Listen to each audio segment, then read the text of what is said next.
నశించుటకు ఎందరో వేచి ఉన్నను, నశింపని నీ పిలుపు నన్ను కాపాడెను.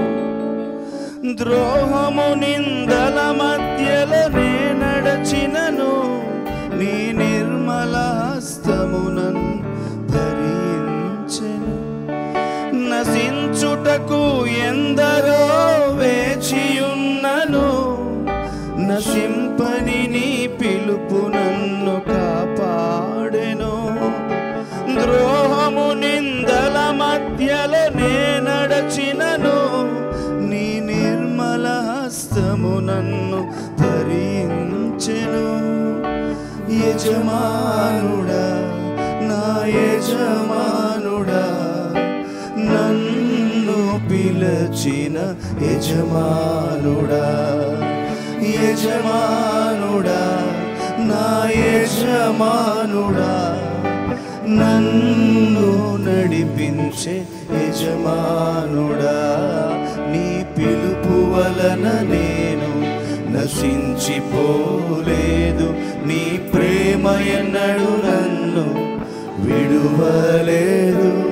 నీ కృప కాచుట వలన జీవిస్తున్నాను, నీ ప్రేమకు సాటే లేదు. నీ కృప కాచుట వలన జీవిస్తున్నాను, నీ ప్రేమకు సాటే. అందరం చెప్తామా? నీ కృప కాచుట వలన, నీ కృప కాచుట వలన జీవిస్తున్నాను, నీ ప్రేమకు సాటే లేదు. హల్లెలూయా, హల్లెలూయా, హల్లెలూయా. పిలిచిన నమ్మదగిన యేసయ్య పేరిట మీకు అందరికీ వందనాలు. అవును, ఆయన నమ్మదగిన వాడు కనుకే పిలిచి విడువక మనతో కూడా ఉండి నడిపిస్తున్నాడు, పోషిస్తున్నాడు. పాడదాం, రండి యెహోవాను గూర్చి ఉత్సాహగానం చేసేదము.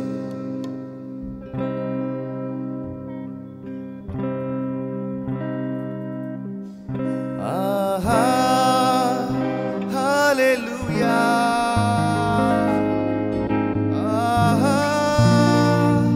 హల్లెలూయా, హల్లెలూయా, హల్లెలూయా.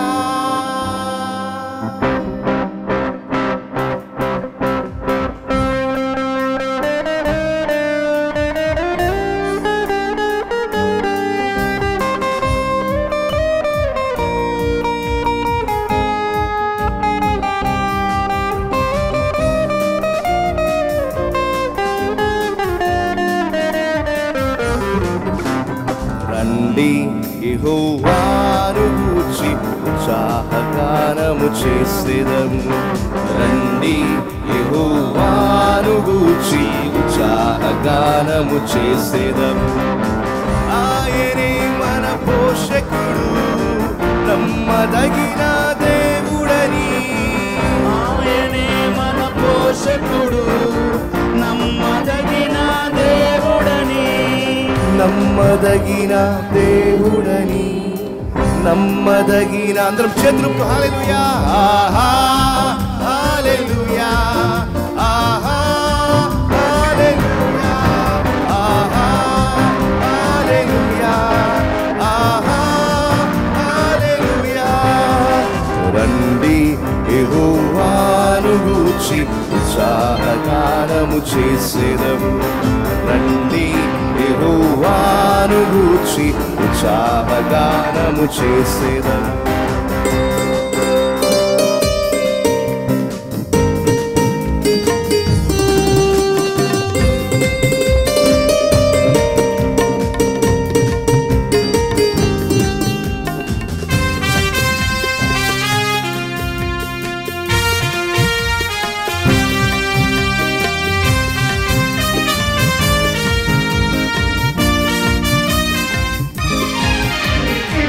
కష్ట నష్టములెన్నున్నా, పొంగు సాగరాలెదురైనా.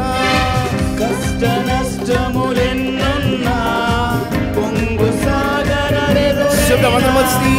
కష్ట నష్టములెన్నున్నా పొంగు సాగరరెదురైనా ఆయనే మన ఆశ్రయం ఇరుకులో ఇబ్బందులలో ఆయనే మన ఆశ్రయం ఇరుకులో ఇబ్బందులలో ఇరుకులో ఇబ్బంది హల్లెలూయా హల్లెలూయా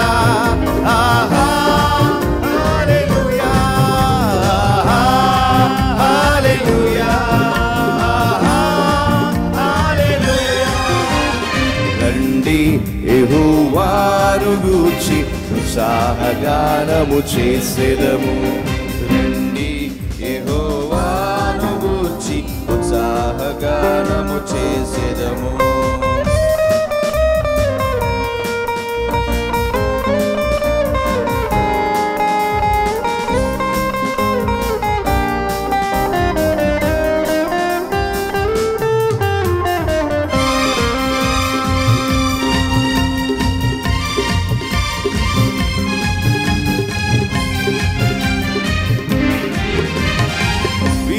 నలిగిన హృదయముతో దేవదేవుని సన్నిధిలో విరిగి నలిగిన హృదయముతో దేవదేవుని సన్నిధిలో విరిగి నలిగిన హృదయముతో దేవదేవుని సన్నిధిలో అనిశము ప్రార్థించిన కలుగు ఈవులు మనకెన్నో అనిశము కలుగు ఈవులు మనకెన్నో కలుగు ఈవులు మనకెన్నో హల్లెలూయా హల్లెలూయా హల్లెలూయా హల్లెలూయా రండి యెహోవాను గూర్చి ఉత్సాహగానము చేసెదము రండి యెహోవాను గూర్చి ఉత్సాహగానము చేసెదము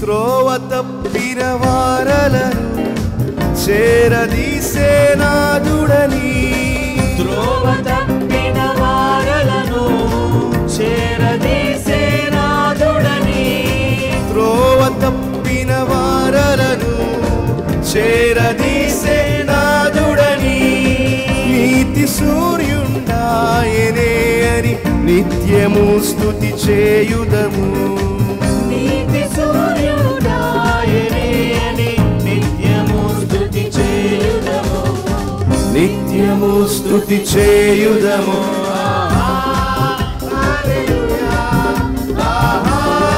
హల్లెలూయా హల్లెలూయా సతమా హల్లెలూయా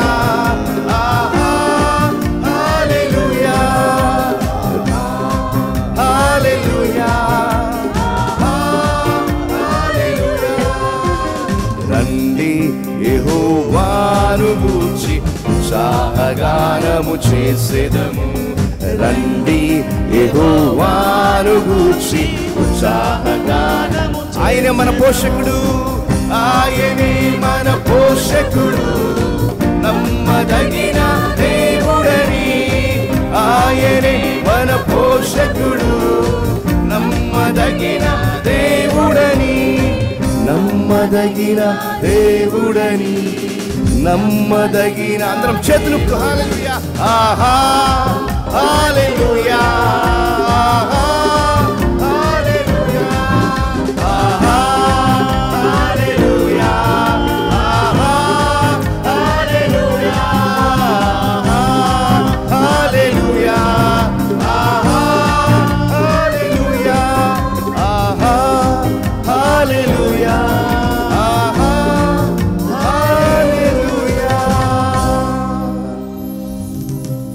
అనిశము ప్రార్థించిన కలుగు ఈవులు మనకెన్నో. అనిశము ప్రార్థించిన కలుగు ఈవులు మనకెన్నో, కలుగు ఈవులు మనకెన్నో. హల్లెలూయా. బిగ్గరగా చెప్దాం అందరం, హల్లెలూయా. మరో పాట పాడదాం. నేను ఎల్లప్పుడూ యెహోవాను సన్నుతించెదను, నిత్యము ఆయన కీర్తి నా నోట నుండును. అంతా నా మేలుకే.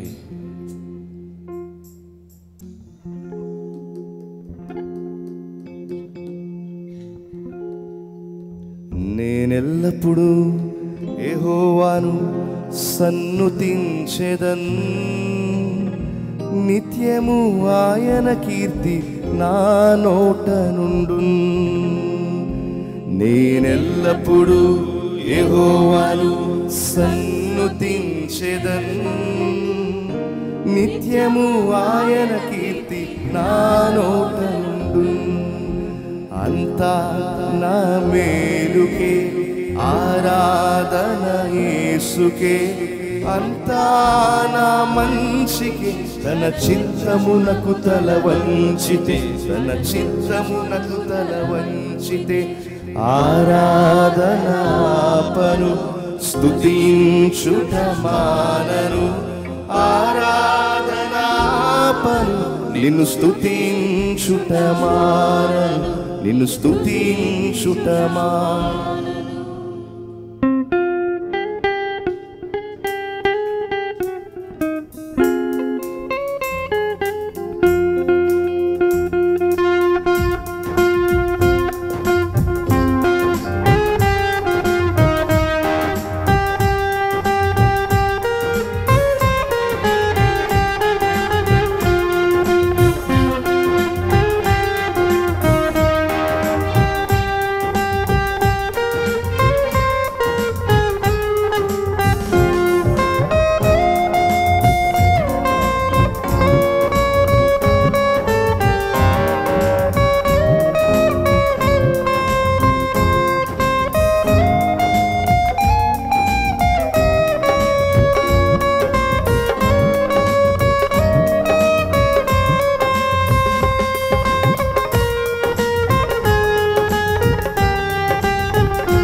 నేనెల్లప్పుడూ యెహోవాను సన్నుతించెదన్, నిత్యము ఆయన కీర్తి నా నోట నుండున్.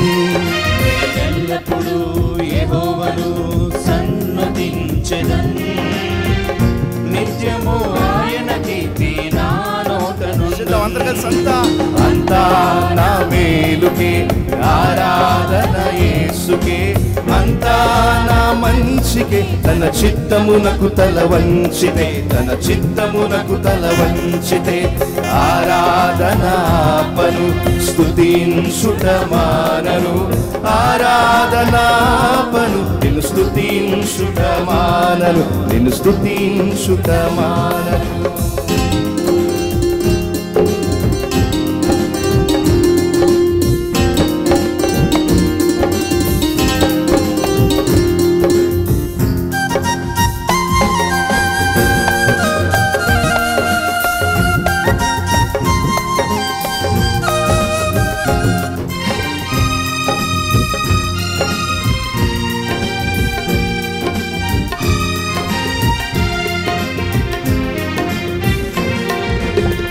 కన్నీళ్ళే పానములైన, కఠిన దుఃఖ బాధలైన, స్థితిగతులే మారిన, అవకాశం చేశారిన.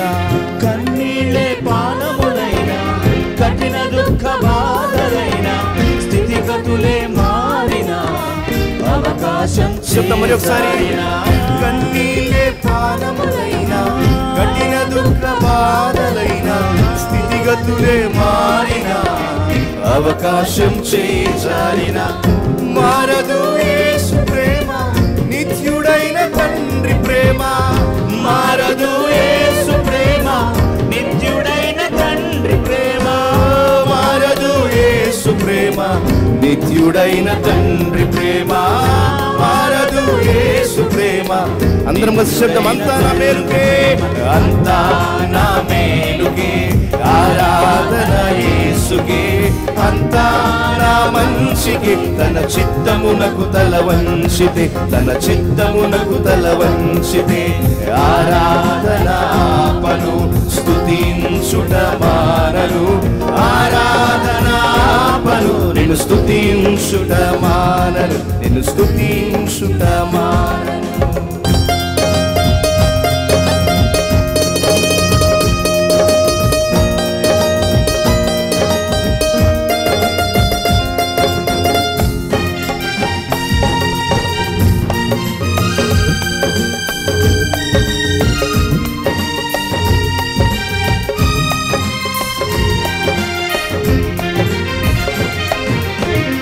ఆస్తులన్నీ కోల్పోయిన, కన్నవారే కనుమరుగైన, ఊపిరే బరువైన, గుండెలే పగిలిన. ఆస్తులన్నీ కోల్పోయిన, కన్నవారే కనుమరుగైన, ఊపిరి బరువైన, గుండెలే పగిలిన. ఆస్తులన్నీ కోల్పోయిన, కన్నవారే కనుమరుగైన, ఊపిరే బరువైన, గుండెలే పగిలిన. యెహోవా ఇచ్చెను, యెహోవా తీసుకొనెను, యెహోవా ఇచ్చెను, యెహోవా తీసుకొనెను. ఆయన నామమునకే స్తుతి కలుగుగాక, ఆయన నామమునకే స్తుతి కలుగు. అందరూ సంతా, అంతా నా మేలుకే, ఆరాధన యేసుకే, అంతా నా మంచికే. తన చిత్తమునకు తల వంచితే, తన చిత్తమునకు తల వంచితే, ఆరాధన పను స్తుతించుట మానను, ఆరాధన పను నిన్ను స్తుతించుట మానను, నిన్ను స్తుతించుట మానను.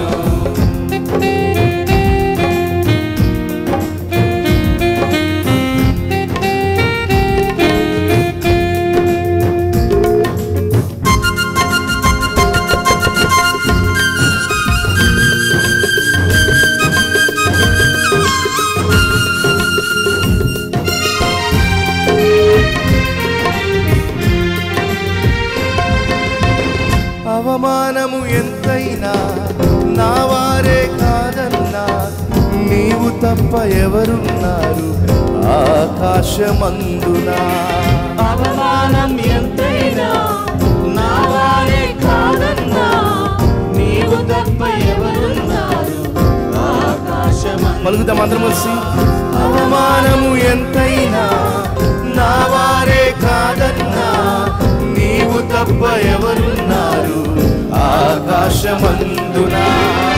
నీవు నాకుండగా ఏది నా దగ్గర లేదు, నీవు నాకుండగా ఏది నా దగ్గర లేదు, నీవు నాకుండగా ఏది నా దగ్గర లేదు, నీవు నాకుండగా చెప్తాం. అంతా నా మేలుకే, అంతా నా మేలుకే, ఆరాధన యేసుకే, అంతా నా మంచికే. తన చిత్తమునకు తల వంచితే, తన చిత్తమునకు తల వంచితే, ఆరాధన పలు స్తుతించుట మానను, ఆరాధన పలు నిన్ను స్తుతించుట మానను, నిన్ను స్తుతించుట మానను. నేనెల్లప్పుడు యెహోవాను సన్నుతించెదన్, నిత్యము ఆయన కీర్తి నా నోట నుండు. నేనెల్లప్పుడు యెహోవాను సన్నుతించెదన్, నిత్యము ఆయన కీర్తి నా శబ్దమంతా నా మేలుకే, అంతా నా మేలుకే, ఆరాధన యేసుకే, అంతా నా మంచికే. తన చిత్తములకు తల వంచితే, తన చిత్తములకు తల వంచితే, ఆరాధన పలు స్తుతించుట మానను, ఆరాధన పలు నిన్ను స్తుతించుట మానను. మానను, నిన్ను స్తుతించుట మానను. అంతా నా మేలుకే ఆరాధన యేసుకే, అంతా నా మంచికే. తన చిత్తములకు తల వంచితే, తన చిత్తములకు తల వంచితే ఆరాధనాపను, స్తుతించుట మానను. ఆరాధనాపను, నిన్ను స్తుతించుట మానను, నిన్ను స్తుతించుట మానను. యెహోవా ఇచ్చెను, యెహోవా తీసుకొనెను. యెహోవా ఇచ్చెను, యెహోవా తీసుకొనెను. ఆయన నామమునకి స్తుతి కలుగుగాక, ఆయన నామమునకి. అందరం చేతుల పైకి చెప్దామా? యెహోవా ఇచ్చెను, నీవు నాకుండగా, నీవు నాకుండగా ఏది నాకక్కరలేదు. నీవు నాకుండగా ఏది నాకక్కరలేదు. నీవు నాకుండగా ఏది నాకక్కరలేదు. నీవు నాకుండగా ఏది నాక. ఇప్పుడు చెప్తాం అందరం కలిసి. అంతా నా మేలుకి ఆరాధన యేసుకే, అంతా నా మంచికి. తన చిత్తమునకు తల వంచితే, తన చిత్తమునకు ఆరాధనాపను, ఆరాధనాపను, స్తుతించుట మానను. ఆరాధనాపను, నిన్ను స్తుతించుట మానను, నిన్ను స్తుతించుట మానను. హల్లెలూయా, హల్లెలూయా.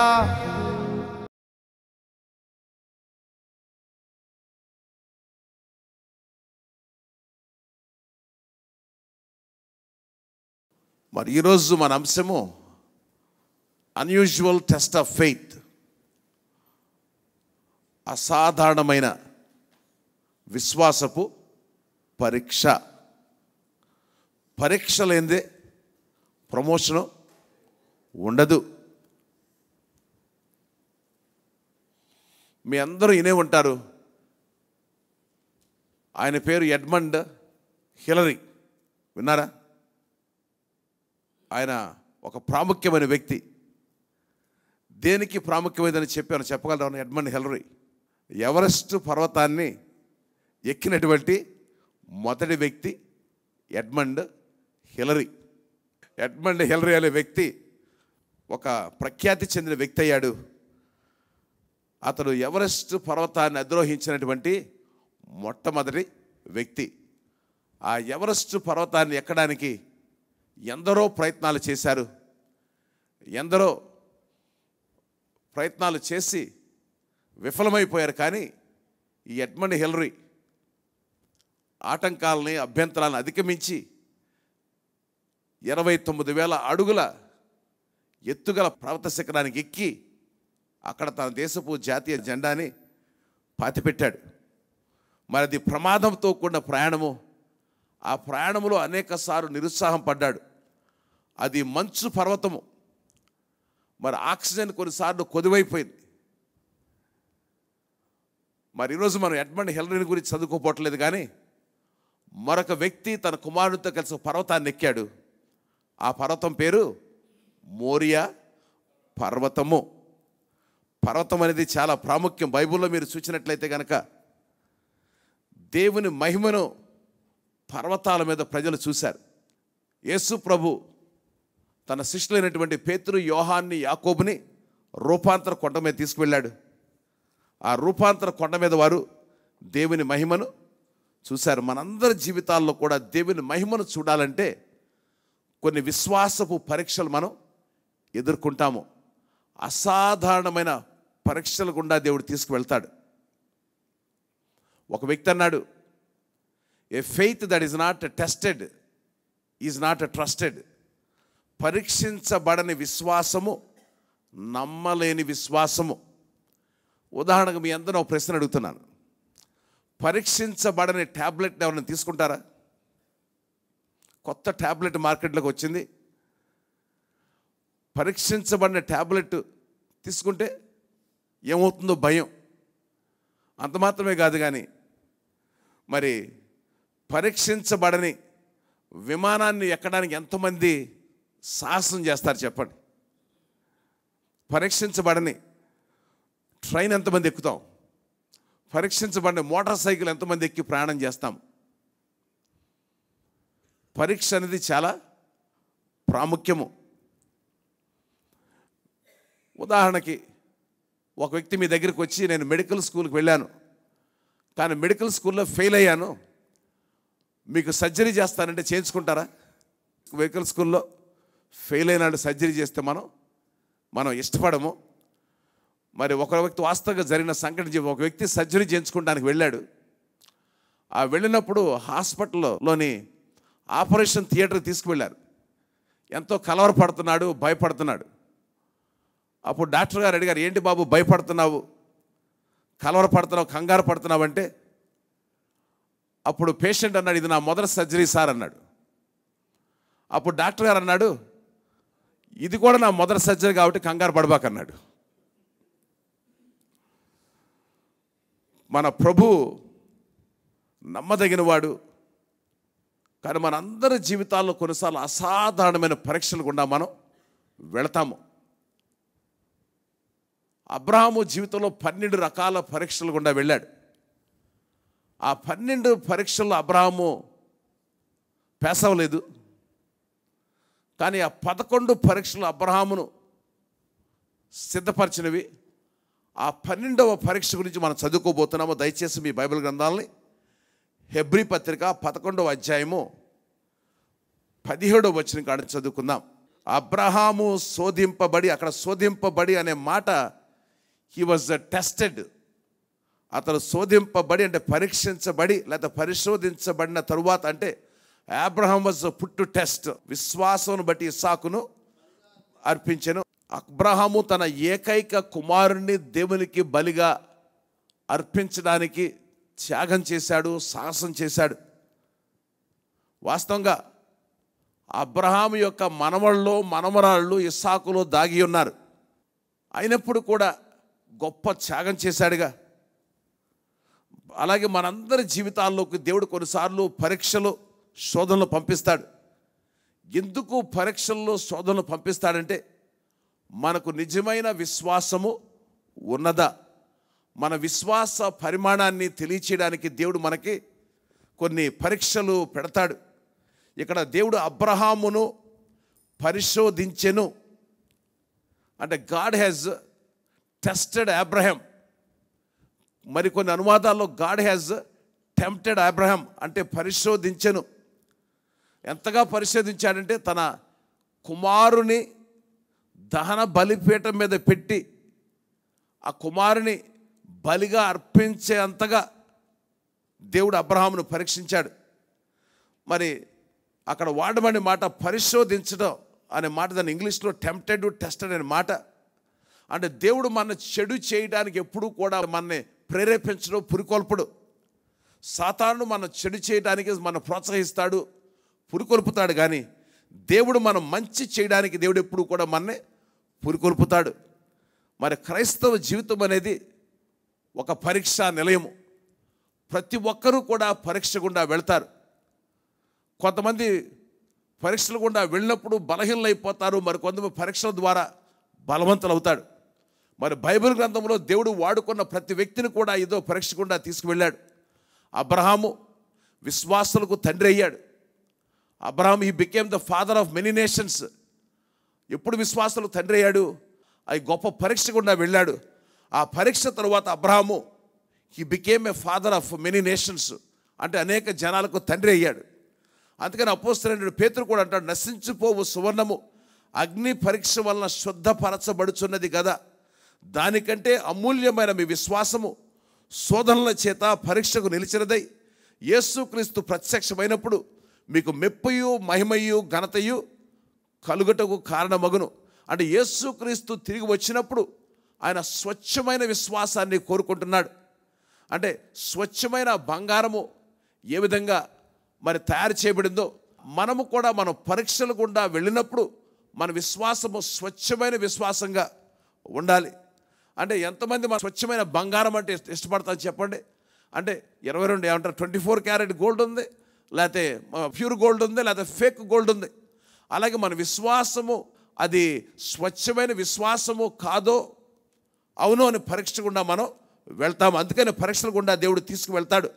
కంసాలు వాడు ఏ విధంగా ఆ కొలిమిలోనికి ముడి పదార్థాన్ని తీసుకువెళ్ళి ఆ ముడి పదార్థములోంచి బంగారాన్ని ఏ విధంగా వేరు చేస్తాడో, ఆ వేరు చేసిన పిమ్మట ఆ శుద్ధ బంగారం అనేది ఎట్లా తెలుస్తుందంటే, ఎప్పుడైతే ఆ కంసాలు వాడి యొక్క ప్రతిబింబం ఆ బంగారంలో కనపడుతుందో అప్పుడు అది స్వచ్ఛమైన బంగారంగా, ఇట్స్ ఎ ప్యూర్ గోల్డ్ అని ముద్ర వేయబడుతుంది. మీలో కొందరు మరి అగ్ని లాంటి పరీక్షలు గుండా వెళుతూ ఉండవచ్చు, మరికొంతమంది కఠిన పరీక్షలు గుండా వెళుతూ ఉండవచ్చు, మరికొందరు చూసినట్లయితే విషమ పరిస్థితులు గుండా వెళుతుండవచ్చు. కానీ దేవుడు ఆ పరీక్షల గుండా తీసుకువెళ్ళేది మన హాని చేయడానికి కాదు, మన చంపివేయడానికి కాదు, కానీ మన విశ్వాసమందు మరింత బలవంతులుగా చేయడానికి. అంటే దేవుడు మనకి మరి ఎందుకు పరీక్ష, మనకు నిజమైన విశ్వాసం ఉందో లేదో ఆయనకి తెలుసు ఆల్రెడీ. ఆ టెస్ట్ రివీల్స్ యువర్ ఫెయిత్, అంటే మన విశ్వాసం యొక్క పరిమాణాన్ని నిరూపించడానికి, మనకు చూపించడానికి ఆయన పరీక్షల గుండా దేవుడు మనని తీసుకువెళ్తాడు. కానీ సైతాను చూస్తే కనుక మరి సైతాను ఎందుకు శోధిస్తాడు చెప్పడం? పాపంలో పడవేయటానికి. కానీ దేవుడు మాత్రం మనం శోధించేది ఎందుకంటే, మనం ఎందుకు శోధిస్తాడంటే మన విశ్వాసవంతు బలవంతులుగా చేయడానికి. అంత మాత్రమే కాదు, కానీ దేవుడు మనందరూ కూడా వ్యక్తిగత పరీక్షలు పంపిస్తాడు. దాన్ని చెప్పాలి కస్టమ్ బిల్ట్ టెస్ట్, అంటే టైలర్ మేడ్ టెస్ట్. ఏ విధంగా మరి బట్టలు కుట్టే టైలరు ఏ విధంగా మన బట్టలు కుడతాడో అట్లాగే ఆ విధంగా ప్రతి వారికి దేవుడు ఒకే పరీక్ష పంపించడు, కానీ రకరకాల పరీక్షలు ఎందుకు పంపిస్తాడంటే మన విశ్వాసములో బలమైన విశ్వాసమో, లేకపోతే బలహీనమైన విశ్వాసమో, అల్ప విశ్వాసమో, లేకపోతే మరి మూఢ విశ్వాసమో, మన విశ్వాస పరిమాణాన్ని తెలియచేయడానికి దేవుడు మనం పరీక్షిస్తాడు. మరి హెబ్రీ పత్రిక 11వ అధ్యాయం అబ్రహాం గురించి చదివాంగా. ఇప్పుడు ఆ చదివిన వాక్య భాగాన్ని అర్థం చేసుకోవడానికి దయచేసి మీ బైబిల్ గ్రంథాలను ఇప్పుడు ఆది కాండము 22వ అధ్యాయానికి రండి. ఆది కాండము 22వ అధ్యాయానికి వచ్చినట్లయితే ఆ 22వ అధ్యాయంలో మనం అబ్రహాము ఒక అసాధారణమైన పరీక్ష ఎదుర్కొన్నాడు. తాను ఊహించని పరీక్ష ఎదుర్కొన్నాడు. అలాగే మనందరి జీవితాల్లో కూడా మనం కూడా అసాధారణమైన పరీక్షలు ఎదుర్కొంటాము. ఊహించని పరీక్షలు గుండా మనం వెళ్తాము. ఇక్కడ అబ్రహామును దేవుడు 1వ వచనం చూడండి. ఇక్కడ ఆ సంగతులు జరిగిన తరువాత, అంటే ఆ సంగతులు అంటే దాని ముందు అధ్యాయాలు చదివినట్లయితే కనుక అబ్రహాము పరీక్షల గుండా వెళ్ళాడు. అబ్రహాం ఎదుర్కొన్న మొట్టమొదటి పరీక్ష ఏమన్నాడు? దేవుడు ఏమన్నాడు? నీ దేశాన్ని, నీ బంధువుల్ని, నీ జనాంగాన్ని, నీ కలిగిన సమస్తాన్ని విడిచిపెట్టి నన్ను వెంబడించమన్నాడు. అది ఒక సాధారణమైన టెస్ట్. కానీ అది అట్లా అబ్రహాము 11 టెస్టులు పరీక్షలు గుండా వెళ్ళాడు. ఆ తర్వాత చూస్తే అబ్రహాముకి లోతు గొర్రెల కాపర్లకి తేడా వచ్చింది. ఆ తేడా వచ్చిన తరువాత అబ్రహాము లోతును ఏమన్నాడు? నీ ఇష్టం వచ్చిన నువ్వు వెళ్ళమన్నాడు. లోతు యోర్దాను ప్రాంతాన్ని, సస్యశ్యామలైన ప్రాంతాన్ని ఎన్నుకున్నాడు. ఆ తర్వాత అబ్రహాం మిగిలింది ఏం చెప్పండి? రాళ్ళు, రప్పలు. అట్టి సమయంలో కూడా దేవుడు అబ్రహాంతో అన్నాడు, నీవు ఆకాశం వైపు చూడు, ఆకాశ నక్షత్రాలు చూడు, ఆ ఇసుక రేణువులు చూడు, ఆ విధంగా నీ సంతానాన్ని దేవుడు ఆశీర్వదిస్తానని చెప్పాడుగా. ఇట్లా అనేక పరీక్షలు గుండా అబ్రహాము వెళ్ళాడు. మరి మనందరి విశ్వాస జీవితంలో ఎప్పుడు మన విశ్వాసంలో బలవంతులు అవుతాము, విశ్వాసంలో శక్తిమంతులు అవుతామంటే పరీక్షల గుండా వెళ్ళినప్పుడు మనం శక్తిమంతులు అవుతాము. ఒకరోజే ఒక చెట్టు వృక్షం కాదు. ఒక చెట్టు కనుక వృక్షం కావాలంటే మొట్టమొదటి దానికి ఏం కావాలి? విత్తనం కావాలి. ఆ విత్తనానికి కనుక నీరు పోసిన పిమ్మట ఆ విత్తనం అనేది చిన్న మొక్క అవుతుంది. ఆ మొక్క ఒకరోజు అవుతుంది చెట్టు అవుతుంది. ఆ చెట్టు ఒకరోజు వృక్షం అవుతుంది. ఆ వృక్షం ఒకరోజు అడవి అయ్యేటువంటి అవకాశం ఉంది. కాబట్టి దేవుడు మన ప్రతి వారము, ప్రతి నెల, ప్రతి సంవత్సరము, లేకపోతే సంవత్సరాలు గడిచిన కొలది, మాసాలు గడిచిన కొలది, రోజులు గడిచిన కొలది విశ్వాసమందు దేవుడు మన్నే బలవంతులుగా దేవుడు మన్నే చేస్తాడు. ఇక్కడ దేవుడు అంటాడు, మొదటి వచ్చి చూడండి, ఆ సంగతులు జరిగిన తరువాత దేవుడు అబ్రహామును పరిశోధించెను. ఎట్లనగా పరిశోధించెను, చూడండి, పరిశోధించెను టెస్ట్. అది ఎక్కడ పరిశోధించాడు. తరువాత ఎట్లనగా ఆయన అబ్రహామాని పిలువగా అతడు చిత్తము ప్రభువా నేను. ఇక్కడ దేవుడు అబ్రహాము యొక్క విశ్వాసాన్ని పరీక్ష 2వ వచనం కూడా చూడండి. అప్పుడు ఆయన నీకు ఒక్కడే ఉన్న కుమారుని అనగా నీవు ప్రేమించు ఇస్సాకును తీసుకొని మోరియా దేశమునకు వెళ్ళి అక్కడ నీతో చెప్పబోవు పర్వతములో ఒక దాని మీద దహన బలిగా అర్పించుమని చెప్పాను.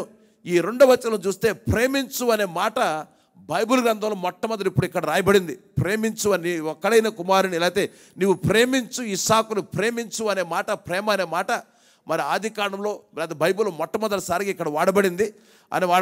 అన్నాడు కుమారును తీసుకొని దహన బలిగా అర్పించమంటున్నాడు. అదే పరీక్ష మన జీవితాల్లోకి వస్తే ఎట్లా స్పందిస్తామో తర్వాత 3 నుంచి 5 వచనాలు చూడండి. అబ్రహాము ఆ పరీక్ష వచ్చిన ఎట్లా స్పందించాడు. తెల్లవారినప్పుడు అబ్రహాము లేచి తన గాడిదకు గంత కట్టి తన పనివారులు 2 తన కుమారుడు ఇస్సాకును వెంటబెట్టుకొని దహన బలి కొరకు కట్టెలు చీల్చి లేచి దేవుడు తనతో చెప్పిన చోటికి వెళ్ళెను. అంటే అబ్రహాము దేవుని మాటకు స్పందించాడు. ఎక్కడ తర్కించినట్టు వాదించినట్టు కూడా మనం చూడము. అంత మాత్రమే కాదు కానీ ఆ రోజుల్లో ముఖ్యంగా కనానీయులు ఉండేవారు, అన్ని జనులైన వాళ్ళు మాత్రమే మానవులను బలిగా అర్పించేవారు. కానీ ఇంతకుముందు అన్నడూ కూడా నరులను మరి బలిగా అర్పించమని దేవుడు ఎక్కడ చెప్పలే, ఆజ్ఞ ఇవ్వలేదు. కానీ ఇక్కడ అబ్రహాముతో దేవుడు మాట్లాడతాడు, నేను నీ యొక్క ఏకైక కుమారుని వాగ్దాన పుత్రుని తీసుకొని ఏమంటాడు దహన బలిగా అర్పించమంటాడు. అందుకని కొంతమంది వేదాంత పండితులు ఏమంటారంటే అద్భుతాలు మేము నమ్మం. ఎందుకు నమ్మంటే దేవుడు అట్లా మానవ బలి అర్పణ దేవుడు అంగీకరించాడు కాబట్టి నమ్మంటారు. కానీ మనం నేర్చుకోవాల్సిన సత్యం ఏంటంటే ఈ లేఖనాలు అనేవి దైవావేశం వల్ల కలిగినవి. లేఖములో ప్రతి అక్షరము కూడా, ప్రతి వచనము కూడా, ప్రతి వాక్యము కూడా దైవావేశంతో కలిగింది. అంత మాత్రం మరొక కొంతమంది ఏమంటారంటే దేవుడు సార్వభౌముడు కాబట్టి దేవుడు ఇట్లా ఈ పని చేయడు, ఇట్లా అంటే మానవ బలి అర్పణ దేవుడు అడగడు, దేవుడు సార్వభౌముడు అని కొంతమంది అంటారు. కానీ మనం నేర్చుకోవాల్సిన సత్యం ఏంటంటే దేవుడు ఏదైనా చేయగలడు. ఆయన ఏదైనా చేయడానికి మీ ఆమోదము నా ఆమోదం కూడా ఆయనకి అవసరము లేదు. ఇక్కడ మనకు ఈ మాట చదివితే గనక నువ్వు ప్రేమించు కుమారుని అంటున్నాడు. ఏమన్నా నువ్వు ప్రేమించు కుమారుని అంటే ఈ కుమారుడు ఎవరు? 25 సంవత్సరాలు దేవుని దగ్గర కనిపెట్టాడు. 25 సంవత్సరాలు అబ్రహాముకి పిల్లలు లేరు. అబ్రహాము 75 సంవత్సరాలప్పుడు దేవుడు వాగ్దానం చేశాడు. కానీ 24 సంవత్సరాలు పరీక్షలు గుండా వెళ్ళాడు. ఏకైక కుమారుడు, సుపుత్రుడు. అంత మాత్రమే కాదు కానీ దేవుడు ఏమన్నాడు అబ్రహాముతో, నీ ద్వారా భూలోకాన్ని దీవిస్తానని చెప్పాడు.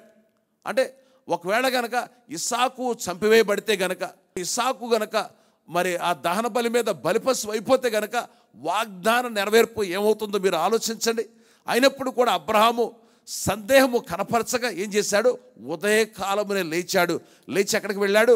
మోరియా పర్వతానికి బయలుదేరి. He rose up early in the morning. ఉదయకాలమనే లెగుస్తూ మాత్రమే కాదు కానీ అబ్రహాము ఎట్లా వెళ్ళాడు? సందేహించగా దేవుడు చెప్పిన పని అబ్రహాము చేస్తున్నాడు.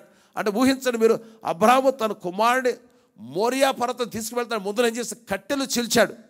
అంటే కట్టెలు మరి ఈ కుమారుని యొక్క వయసు ఎంతో మనకు తెలియదు. కానీ ఈ కుమారుడు బహుశా 15 సంవత్సరాలు కావచ్చు, 20 సంవత్సరాలు కావచ్చు, 25 సంవత్సరాలు కావచ్చు. ఈ కుమారుడు తండ్రిని ధిక్కరించవచ్చు. కానీ దీన్ని ఆలోచించి అబ్రహాము స్థానంలో మనం పెట్టుకుందాం. ఒకే కుమారుడు మీకున్నాడు, లేకపోతే ఒకే కుమార్తె మీకుంది. ఆ కుమార్తెను దేవుడు ఏమంటాడు అంటే నీవు ఎన్నో సంవత్సరాలు వేచి ఉన్న తర్వాత వాగ్దానం నెరవేర్పు జరిగింది. ఆ వాగ్దానం నెరవేర్పు జరిగిన తర్వాత దేవుడు మాట్లాడి నీ యొక్క ఏకైక కుమారుడు తీసుకొని మోరియా పర్వతం మీదకి వెళ్ళి దహన బలిగా అర్పించమంటే మనం ఎట్లా స్పందిస్తాం చెప్పండి? మనం ఎలాంటి భావోద్రేకాలు కనపరుస్తాం అంటే అన్నిటికంటే ముఖ్యంగా ఏంటంటే ఇది నా కుమారుడికి ఎట్లా తెలియచేయాలి, ఇది నా కుమారుడికి ఎట్లా నేను వివరించి దీన్ని how can I explain to my son. మరి పుట్టక కుమారుడు పుట్టాడు. ఆ కుమారుడు పుట్టిన జ్ఞాపక స్మృతులన్నీ అబ్రహాము వచ్చి ఉంటాయి. అయ్యో అంటే కట్టెలు తీసుకెళ్తున్నాడు, అంత మాత్రం కదా నుప్పు కూడా తీసుకెళ్తున్నాడు, కుమారుడు కూడా వెళ్తున్నాడు. కుమారుడికి ఏమని చెప్పాడు? మనం మరి మోరియా పర్వతం వెళ్తామని చెప్పాడు. కానీ కుమారుడిని దహన బలి పశువుగా అర్పించబోతున్నాడు కుమారుడితో అబ్రహాము ఎక్కడ చెప్పినట్టు కూడా మనకు అక్కడ కనపడుతుంది. కానీ అబ్రహాము చూసారు మనసులో ఎన్ని ఆలోచనలు వచ్చి ఉంటాయి చూడండి. అబ్రహాము తన కుమారుడు వైపు చూస్తూ ఉండవచ్చు. ఎంత మనసులో దుఃఖించాడు అనుకుంటారు, మనసులో ఎంత తపన పడ్డాడు, మనసులో ఎంత బాధపడ్డాడు అనుకుంటాంగా. మనందరికీ చర్చ ఒక సవాల్ ఏంటంటే కొన్నిసార్లు దేవుడు మన జీవితాల్లో మన ఆశ్చర్యచకితులు చేసే శోధనలు పంపిస్తాడు. చెప్పండి, మన విశ్వాసాన్ని పరీక్షించడానికి మన ఆశ్చర్యచకితులు చేసే పరీక్షలు పంపిస్తాడు. మన విశ్వాసాన్ని పరీక్షించడానికి విస్మయం పొందే కొన్నిసార్లు పనులు దేవుడు చేయమని చెబుతాడు. దేవుడు కొన్నిసార్లు వెల చెల్లించమంటాడు. అంటే దేవుడు చెడ్డవాటిని వదులుకోమంటే మంచిదే. కానీ ఇక్కడ చెడ్డవాటి గురించి మాట్లాడట్లేదు, కానీ ఇక్కడ తప్పువాటి గురించి మాట్లాడట్లేదు. కానీ ఇక్కడ ఏమన్నాడు? మంచి వాటిని విడవమని కొన్నిసార్లు దేవుడు మనని ప్రేరేపిస్తాడు. కుమారుడు మంచాడే పిచ్చాడు కాదుగా. అట్లా మంచి వాటిని విడవమంటాడు. కొన్నిసార్లు దేవుడు చెడ్డ వాటిని విడవమంటే వదలటం అంత చాలా సులభం. కానీ దేవుడు అబద్ధం ఆడవద్దు అంటే మనం అబద్ధం ఆడకుండా ప్రయత్నం చేయవచ్చు. దేవుడు దొంగిలవద్దంటే దొంగలించకుండా ప్రయత్నం చేయవచ్చు. లేకపోతే అబద్ధ సాక్ష్యం పలకొద్దంటే మనం ప్రయత్నం వీటిని విడవమని దేవుడు అబ్రహాంతో మాట్లాడలేదు. కానీ అబ్రహాంతో మాట్లాడే నీ సొత్తును నీ స్వాస్థ్యం అంటే నీ ఏకైక కుమారుని ఏమన్నాడు, అబ్రహాముకి నీకు ఏకైక కుమారుని తీసుకొని ఆ మోరియా పర్వతం మీద తీసుకువెళ్ళి దహన బలి పశువుగా అర్పించమని దేవుడు అంటున్నాడు. ఆ తర్వాత చూస్తే అబ్రహాము దేవుడు ఏమంటాడంటే నిన్ను గొప్ప జనంగా చేస్తానని చెప్పాడు. నీ ద్వారా ఈ భూలోకంలో సమస్త జనులు దీవించబడతారని చెప్పాడు. మరి ఇప్పుడు కనుక అబ్రహాము తన కుమారుడైనటువంటి ఇస్సాకును కనుక దహన బలి పశువుగా అర్పిస్తే కనుక వాగ్దానం నెరవేర్పు ఏమైపోతుంది? వాగ్దానం నెరవేర్పు ఏమైపోతుంది? అబ్రహాముకు దేవుడు వాగ్దానం ఇచ్చాడుగా. ఏమైనా వాగ్దానం ఇచ్చాడు చెప్పడే, నీ సంతానమును ఆకాశ నక్షత్రాలను విస్తారముగాను ఇసుకరేణువులంత విస్తారంగా ఆశీర్వదిస్తానని చెప్పాడుగా. కానీ ఇప్పుడు దేవుడు ఏమంటున్నాడు తెలుసా, నేను ఏదైతే నీకు ఇచ్చానో దాన్ని తిరిగి నాకు ఇమ్మంటున్నాడు. నిజంగా దేవుడు అట్లా అడుగుతాడా? మీకేమి ఇచ్చాడు దేవుడు చెప్పండి? ఒకవేళ మీకు పొలం ఇచ్చాడేమో, లేకపోతే మీకు స్థలం ఇచ్చాడేమో, కారు డీలర్షిప్స్ ఇచ్చాడేమో, లేకపోతే ఇంకే ఉద్యోగం ఇచ్చాడేమో, వ్యాపారం ఇచ్చాడేమో. ఇప్పుడు దేవుడు ఏమంటున్నాడు, తిరిగి నాకు ఇమ్మంటున్నాడు. అంటే దేవుడు అబ్రహాముతో ఏమన్నాడు, నీ కుమారుని తీసుకుని నాకు తిరిగి ఇవ్వు అంటే, తిరిగి ఇవ్వు అంటే నేను ఏదైతే నీకు ఇచ్చానో నేను ఇచ్చిన దాన్ని నాకు తిరిగి ఇమ్మని దేవుడికి అబ్రహాముకి దేవుడు సవాలు విసురుతున్నాడు. అంటే దాని అర్థం ఏంటంటే దేవుడు ఏమంటున్నాడు, నేను ఏ ఆశీర్వాదాన్ని నీకు ఇచ్చాను, ఏ దీవెని నీకు ఇచ్చాను, ఏ విధంగా నిన్ను దీవించానో ఆ దీవెనలన్నిటి కూడా దేవుడు ఏమంటున్నాడంటే నీ ఆశీర్వాదాలు తిరిగి దేవునికి ఇవ్వగలవా? ఈరోజు దేవుడు ప్రశ్నించే మాట, can you give your blessings back to God? Can you give your blessings back to? నీ ఆశీర్వాదాలని దేవుడికి ఇవ్వగలవా? కానీ ఆశీర్వాదాలంటే చెప్పండి, ఉదాహరణ మన ఆశీర్వాదం, మన ఉద్యోగం ఆశీర్వాదం, మన వ్యాపారం ఒక ఆశీర్వాదం, అంత మాత్రం మన క్యాష్ కాబట్టి, లేకపోతే మన జీవితము. ఈరోజు మనం 3 ప్రశ్నలు మీ ముందు నేను ఉంచబోతున్నాను.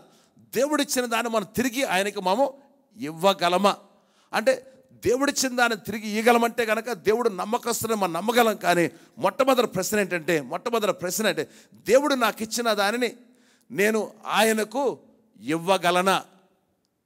దేవుడు నాకు ఇచ్చిన దాన్ని ఆయనకి ఇవ్వగలననే వాళ్ళు చేయొద్దండి. నేను చూడలేదు, దేవుడు చూస్తున్నాడు. అది అంటే దేవుడిచ్చిన ఆస్తితో ఆయన నమ్మగలమా? దేవుడిచ్చిన ఉద్యోగంతో మనం నమ్మగలమా? దేవుడిచ్చినటువంటి ప్రతి దీవెనతో మనం can I trust God with the possessions he has given to me? తర్వాత అంటాడు, అబ్రహాము శోధింపబడి విశ్వాసను బట్టి ఇస్సాకును బలిగా అర్పించను. తన ఏకైక కుమారుని ఏం చేశాడు ఇక్కడ? బలిగా అబ్రహాము ఎదుర్కొన్న మొట్టమొదటి పరీక్ష ఏంటంటే అక్కడ ఏమన్నాడు, అబ్రహామును దేవుడు కుమారుడితో దీవించాడు. ఆ కుమారుడు ఒక బహుమతి లేకపోతే బహుమానము. దేవుడు అబ్రహాము ఇచ్చిన పరీక్ష ఏంటంటే బహుమతిని ఎక్కువగా ప్రేమిస్తావా, ఆ బహుమతి ఇచ్చిన దేవుని ఎక్కువగా ప్రేమిస్తావా? బహుమతిని ఎక్కువ ప్రేమిస్తావా, బహుమతికి ఇచ్చిన దేవుని ఎక్కువ ప్రేమిస్తున్నామా? అది మనకిచ్చే పరీక్ష. అది మీకు చెప్పేసాను మెసేజ్ యొక్క అంశం, అది సారాంశం. Do you love the gift or do you love the giver of the gift? అంటే బహుమతిని ఎక్కువగా ప్రేమిస్తామా, బహుమతినిచ్చిన దేవుని ఎక్కువగా ప్రేమిస్తామా? అదే ఈరోజు దేవుడు అడిగే ప్రశ్న. దేవుడు తనకిచ్చిన బహుమతికి పరీక్ష వచ్చింది. ఇప్పుడు దేవుడు అబ్రహాముకి ఇచ్చిన బహుమతి తన కుమారుని గురించి పరీక్ష వచ్చింది. The test was over, A gift that God has give. ఎందుకు ఆ పరీక్ష? ఒకవేళ అబ్రహాము దేవుని కంటే తన కుమారుని ఎక్కువగా ప్రేమిస్తున్నాడేమో అని దేవుడు పరీక్ష పెట్టాడు. ఒకవేళ అబ్రహాము తన బహుమతికి మొదటి స్థానం ఇచ్చి దేవుడికి 2వ స్థానం ఇస్తున్నాడేమో అని దేవుడు పరీక్షించాడు. కానీ మనం నేర్చుకోవాల్సిన ఒక విషయం ఏంటంటే ఎప్పుడైతే దేవుని కంటే దేవుడికి ఇచ్చిన ఆశీర్వాదాన్ని ప్రేమిస్తావో ఆ ఆశీర్వాదం అనేది చివరికి శాపంగా మారిపోతుంది. దేవుడు 2వ స్థానం లైఫ్లో ఇష్టపడు. God cannot be satisfied with second place in life. మనం ఎప్పుడైతే దేవుని డిమోట్ చేస్తామో, దేవుని 2వ స్థానానికి తీసుకువెళ్ళి ఆ బహుమతినే మనం ప్రేమిస్తామో అప్పుడు దేవుడికి కోపం వస్తుంది. ఆ దేవుడు ఆయాస పడతాడు. ఒకవేళ అబ్రహాము జీవితంలో దేవుడు తాను 2వ స్థానానికి మార్చాడు, ఇది నిజమో కాదో అని తెలుసుకోవడానికి దేవుడు పరీక్ష పంపించాడు. అలాగే మన జీవితాల్లో దేవునికి 2వ స్థానం ఇస్తే దేవుడు మాత్రము ఇష్టపడడు. ఆయన హీజ్ ఎ జెలస్ గాడ్, ఆయన రోషం గల దేవుడు. మనం కొన్నిసార్లు బహుమతికి ఎక్కువ ప్రాధాన్యత ఇస్తాము. అంటే ఉద్యోగం ఇచ్చిన దేవుని కంటే ఉద్యోగాన్ని ఎక్కువ ప్రేమించి మందిరానికి రాము, లేకపోతే ఆస్తినిచ్చిన దేవుణ్ణి గణపరచడానికి ప్రతిగా ఆస్తిని గణపరిచి ఆస్తిని ఒక విగ్రహంగా చేస్తాము. లేకపోతే మనకిచ్చినటువంటి స్థలం కావచ్చు, పొలం కావచ్చు, కారు కావచ్చు, వాటిని దేవుళ్ళుగా చేసి అసలు దేవుని మర్చిపోయే ప్రమాదం మన జీవితాల్లో ఉందిగా. మన జీవితాల్లో దేవుడు he cannot be satisfied with the second place. రెండో స్థానంలో దేవుడు మాత్రం ఉండటానికి ఇష్టపడ్డు. మన జీవితంలో ఏదో ఒక స్థానం ఇస్తే దేవుడు సంతోషించడు. గాడ్ వాంట్స్ ప్రీఎమినెన్స్ అంటే మన జీవితాల్లో ప్రముఖ స్థానాన్ని దేవుడు కోరుకుంటున్నాడు. మన జీవితాల ప్రధానత్వాన్ని కోరుకుంటున్నాడు. మన జీవితాల శ్రేష్టత్వాన్ని కోరుకుంటున్నాడు. మన జీవితాల్లో అగ్రస్థానం దేవుడు కోరుకుంటున్నాడు. అంటే చాలామందిని దేవుడు చూసారా ఆశీర్వాదాల కోసం వాడుకుంటారు. ఆశీర్వాదాలు పొందుకున్న తర్వాత దేవుని విడిచిపెట్టేస్తారుగా. దేవుడు మన జీవితాల మొదటి స్థానాన్ని కోరుకుంటున్నాడు. He seeking the first place in your life. He seeking first fruits in your life. ప్రథమ స్థానాన్ని, ప్రథమ ఫలాన్ని దేవుడు మన జీవితాలు కోరుకున్నాడుగా. అంటే he will not be A part time God. దేవుని కొంతమంది పార్ట్ టైం, దేవుడికి పార్ట్ టైం అంటే ఫుల్ టైం అంటే గంటలు ఎన్ని పని చేస్తారు ఇక్కడ దేశంలో? ఎన్ని గంటలు పని చేస్తారు వారానికి? రోజు 8 గంటలు అంటే 6 ఎందులు 48 గంటలు. 48 గంటల్లో సగం గంటలు ఎంత? 24 గంటలు. అంటే దేవుడిని కూడా కొంతమంది పార్ట్ టైం దేవుడిగా వాడుకుంటారు. అంటే మన జీవితంలో సగం దేవుడిని చూసి ఆపద మొక్కులు వాడుగా ప్రజలు వాడుకుంటారు. కాబట్టి మన జీవితంలో ఎందరూ దేవుణ్ణి అత్యధికంగా ప్రేమిస్తున్నారని దేవుడు పరిశీలిస్తూ ఉంటాడు.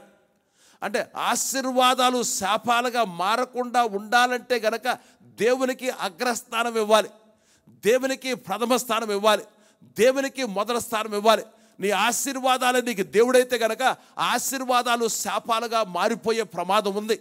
ఈ రోజుల్లో చాలామంది ఆస్తులు వెంబట పరిగెత్తుతున్నారు, అంతస్తు కొరకు పరిగెత్తుతున్నారు, కీర్తి కోసం పరిగెత్తుతున్నారు, ఖ్యాతి కోసం పరిగెత్తుతున్నారు, డాలర్ కోసం పరిగెత్తుతున్నారు. ఇంకేం చెప్పండి. మనం ఏదో విధంగా అభివృద్ధి పొందడం మంచిది. దేవుడు అభివృద్ధి చేయడానికి వచ్చాడు. దేవుడు దీవించే దేవుడు, కానీ దేవుని దీవెనలను ఆరాధించకూడదు. కానీ దేవుడిచ్చినటువంటి ఆ దీవెనలిచ్చిన దేవుని ఆరాధించాలి. దయచేసి మీ బైబిల్ గ్రంథాన్ని మలాకీ గ్రంథానికి రండి ఒకసారి. ఇది చాలా పవర్ఫుల్ వర్డ్. మలాకీ గ్రంథం 2వ అధ్యాయం 2వ వచనం చూడండి. అందరూ దయచేసి అండర్లైన్ చేసుకోండి. సైన్యములకు అధిపతి యెహోవా సెలవిచ్చిన దేవనగా, మీరు ఆ ఆజ్ఞను ఆలకింపకయు నా నామము గణపరచినట్లు మనఃపూర్వకంగా దాన్ని ఆలోచింపకయు ఉండినేడల నేను మీ మీదకి శాపము తెప్పించి మీకు కలిగిన ఆశీర్వాద ఫలమును శపింతును.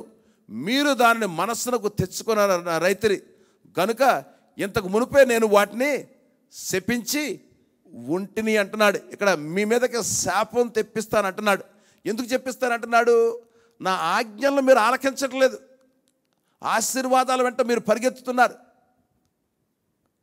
నన్ను లక్ష్య పెట్టట్లేదు, నా విధులను లక్ష్య పెట్టలేదు, నా కట్టడను లక్ష్య పెట్టలేదు, ప్రార్థనలు లక్ష్య పెట్టలేదు, వాక్యాన్ని లక్ష్య పెట్టలేదు, ప్రార్థనకు సమయం లేదు, దేవునికి సమయం లేదు. దేవుడు దీవించిన ఆ దీవెనల వెంట మనం పరిగెత్తే చేస్తున్నాము. ఆ దీవెనలు అనుగ్రహించే దేవుని మనం ఆరాధించి, ఇక్కడ దేవుడు అన్నాడు ఈ ఆశీర్వాదాన్ని ఏమస్తున్నాడు, ఇక్కడ శపిస్తానంటున్నాడు. ఆశీర్వాదాలు వింటున్నారు, మీరందరూ కూడా వినాలని మనవి చేస్తున్నారు. అంటే ఆశీర్వాదములు శాపములు, బ్లెస్సింగ్స్ కెన్ బికమ్ కర్స్. ఆశీర్వాదాలు కొన్నిసార్లు మన యొక్క పడిపోవడానికి కారణమవుతుంది. ఆశీర్వాదాలు వచ్చినప్పుడు ఆశీర్వాదమే మనస్సు చేసే దేవుని నుంచి మనస్సును మళ్ళించే ప్రమాదం ఉంది. కాబట్టి ఇక్కడ దేవుడు అంటున్నాడు, వారు దానిని మనస్సును తెచ్చుకున్న రైతులు కనుక వారిని నేను శపించాను అంటున్నారు. ఈ రోజుల్లో ప్రజలు చూసిన యేసుప్రభు మీద ఆ ముమ్మొస్తున్నారు. చాలా దుష్టత్వం ప్రబలిపోతాయింది, చెడుతనం ప్రబలిపోతాయింది. అంత మాత్రమే కాదు కానీ వ్యభిచార పాపం కూడా ఈ లోకంలో విస్తరించిపోతాయింది. అంత మాత్రమే కాదు కానీ ఆడపిల్లలంటే ఈ రోజుల్లో అబార్షన్ చేస్తున్నారుగా. ఇవన్నీ మనం చేసే పాపాలు. దాని అర్థమంటే మన దేవుని లక్ష్య పెట్టకపోతే గనక, అహంకారముతో గర్వంతో కూడా జీవితాన్ని జీవిస్తే గనక మన ఆశీర్వాదాలు కూడా శాపాలు అయ్యే ప్రమాదం ఉంది. వాస్తవం చెప్పాలంటే ఆసియా ఖండంలో మన దేశాన్ని దేవుడు బహుగా ఆశీర్వదించాడు. కానీ చూసినట్టు నాకు భయం వేస్తుంది. ఏంటంటే మన ఆశీర్వాదాలు శాపాలుగా మారిపోతే నాకు భయం వేస్తాయి. ఎందుకంటే ఇక్కడ బైబిల్లో మనం చదివినట్లయితే కనుక ఇజ్రాయేలు ప్రజలను దేవుడు ఎన్నో విధాలుగా ఆశీర్వదించాడు, దీవించాడు, వారిని తలగా చేశాడు, వారికి పాలు తెల్లు ప్రవహించే దేశాన్ని ఇచ్చాడు, వాళ్ళకి బంగారం ఇచ్చాడు, ఇనుము ఇచ్చాడు, రాగి ఇచ్చాడు, మంచి దేశాన్ని ఇచ్చాడు, వాళ్ళకి మంచి పంటలు ఇచ్చాడు. కానీ చివరికి ఏం చేశారు? వాళ్ళు తిన్నారు, తాగారు. ఆ తాగిన తర్వాత యెషూరును కాలు ఆడించాడు. అంటే దేవుని మీదే తిరుగుబాటు చేశాడుగా. ఉజ్జియా రాజు కూడా చూసినట్లయితే కనుక ఎప్పుడైతే రాజు స్థిరపడ్డాడు, ఆ స్థిరపడిన తరువాత ఏం చేశాడు చెప్పండి? రాజు బాధ్యతలు విడిచిపెట్టాడు. యాజకులు బాధ్యతలు తీసుకుని ఏం చేశాడు? ఆ దేవాలయంలోకి వెళ్ళాడు. ఆ దేవాలయంలోకి వెళ్ళి యాజకులు చేయవలసిన ధూపార్పణను రాజు చేశాడు. ఎప్పుడైతే దేవుని యొక్క ఆజ్ఞను ఆ రాజు అతిక్రమించాడో అతనికి కుష్ఠరోగం వచ్చింది. ఆ బ్రతికిన చివరికి తన శేష జీవితం అంతా కుష్ఠవ్యాధితో జీవించాడు. చివరికి చనిపోయిన తర్వాత నేను అనుకుంటాను కుష్ఠవ్యాధితో చనిపోయినటువంటి ఉజ్జియా రాజు, ఆ కుష్ఠ రోగంతో చనిపోయినటువంటి ఉజ్జియా రాజు మన దేవుని వైపు తిరగకపోతే అదే జరుగుతుంది. నాకు భయమేస్తాయింది. ఎందుకంటే ఇజ్రాయెల్ కూడా అదే పని చేశారు. విగ్రహారాధన కారణంగా దేవుడు వారిని బబులోను దేశానికి బందీలుగా తీసుకువెళ్ళాడు. విగ్రహారాధన కారణంగా ఇజ్రాయెల్ ప్రజలు దేవుడు అష్షూరు దేశానికి బందీలుగా తీసుకువెళ్ళాడుగా. దేవుడు రెండో స్థానాన్ని ఇష్టపడు. God will not take second place. మరి అబ్రహాము తన కుమారుడిని ప్రేమించడం తప్పు అంటారా? తప్పు కాదు. కుమారుడిని ప్రేమించవచ్చు. నా పిల్లలు నా హృదయపూర్వకంగా నేను ప్రేమిస్తాను. వాస్తవంగా దేవుని గనక ప్రేమించవలసిన విధంగా మనం ప్రేమించకపోతే గనక మన పిల్లలను కూడా మనం ప్రేమించలేము. దేవుడు అబ్రహామును అన్నాడు, నీ కుమారుని నాకంటే ఎక్కువగా ప్రేమిస్తున్నావా? ఎందుకంటే పుట్టిన కుమారుడు పుట్టాడు. ఆ పుట్ట కుమారుడు పుట్టగానే ఏమని చెప్పండి, ఇంకా మనసంతా కుమారుడి మీద ఉంటుందిగా. అందుకని దేవుడు రెండో స్థానం అంటే మన జీవితాలు ఇష్టపడు. God seeks the first place in our lives. దయచేసి కొన్ని వాక్య భాగాలు చూడండి. నేను చదువుతాను, మీరు వింటారు పోనీ. ఇది మత్తయి సువార్త 10వ అధ్యాయం 37-38 వచనాలు. తండ్రినైనను తల్లినైనను నాకంటే ఎక్కువగా ప్రేమించువాడు నాకు పాత్రుడు కాడు. కుమారునైనను కుమార్తెనైనను నాకంటే ఎక్కువగా ప్రేమించువాడు నాకు పాత్రుడు కాడు. తన సిలువనెత్తుకొని నన్ను వెంబడింపని వాడు నాకు పాత్రుడు కాదు. తన ప్రాణమును దక్కించుకుని వాడు దాన్ని పోగొట్టుకుని కానీ నా నిమిత్తము ప్రాణమును పోగొట్టుకుని వాడు దాన్ని. అంటే దేవుడు ఏమంటా అంటే, నేను సృష్టికర్తను కాబట్టి నేను మిమ్మల్ని రూపించాను, మిమ్మల్ని ఏర్పాటు చేసుకున్నాను. ఎందుకు ఏర్పాటు చేసి? ఉద్యోగానికి అది ఏర్పాటు చేసి, వ్యాపారం చేయడానికి అది దేవుడు ఏర్పాటు, ఆయన మొట్టమొదటి ఆయన స్తుతించడానికి, ఆయన గణపరచడానికి. కాబట్టి ఎప్పుడైతే ఆయన గణపరచం, ఆయన స్తుతించమో అప్పుడు దేవుడు కోపం తెచ్చుకుని కాడే మన ప్రేమ మొట్టమొదట మన దేవుని ప్రేమించాలి. ఆడి తర్వాత మాత్రం మన కుటుంబాన్ని, మన తల్లిని, తండ్రిని, లేదా భార్యని, పిల్లల్ని. ఇంకో వాక్య భాగం కూడా నేను చదువుతాను.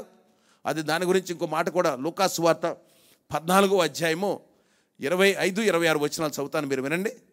బహుజన సమూహములు ఆయనతో కూడా వెళ్ళుచున్నప్పుడు ఆయన వారు తట్టు తిరిగి, ఎవడైనానో నా యొద్దకు వచ్చి తన తండ్రిని, తల్లిని, భార్యను, అన్నదమ్ములను, అక్కచెల్లెలను, తన ప్రాణమును సహా ద్వేషింపకుంటే వాడు నాకు శిష్యుడు కారుడు.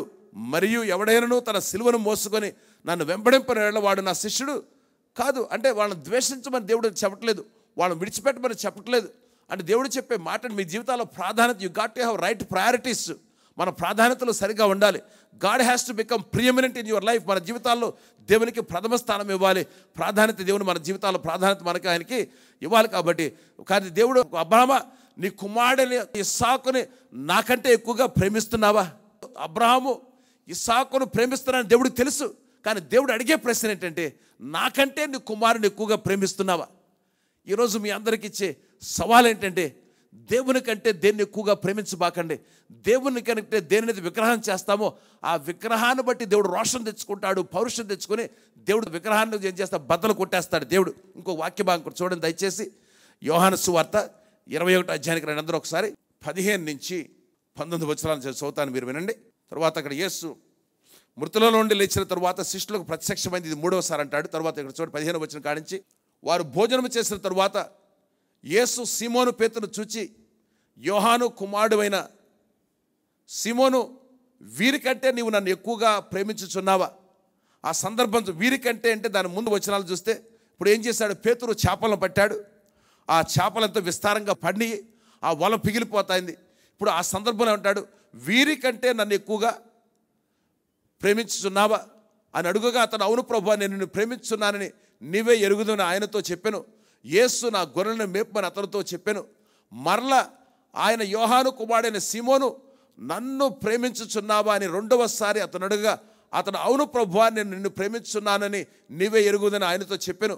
ఆయన నా గొర్రెలను ఖాయమని చెప్పాను. 3వసారి చూడండి 17వ వచనం.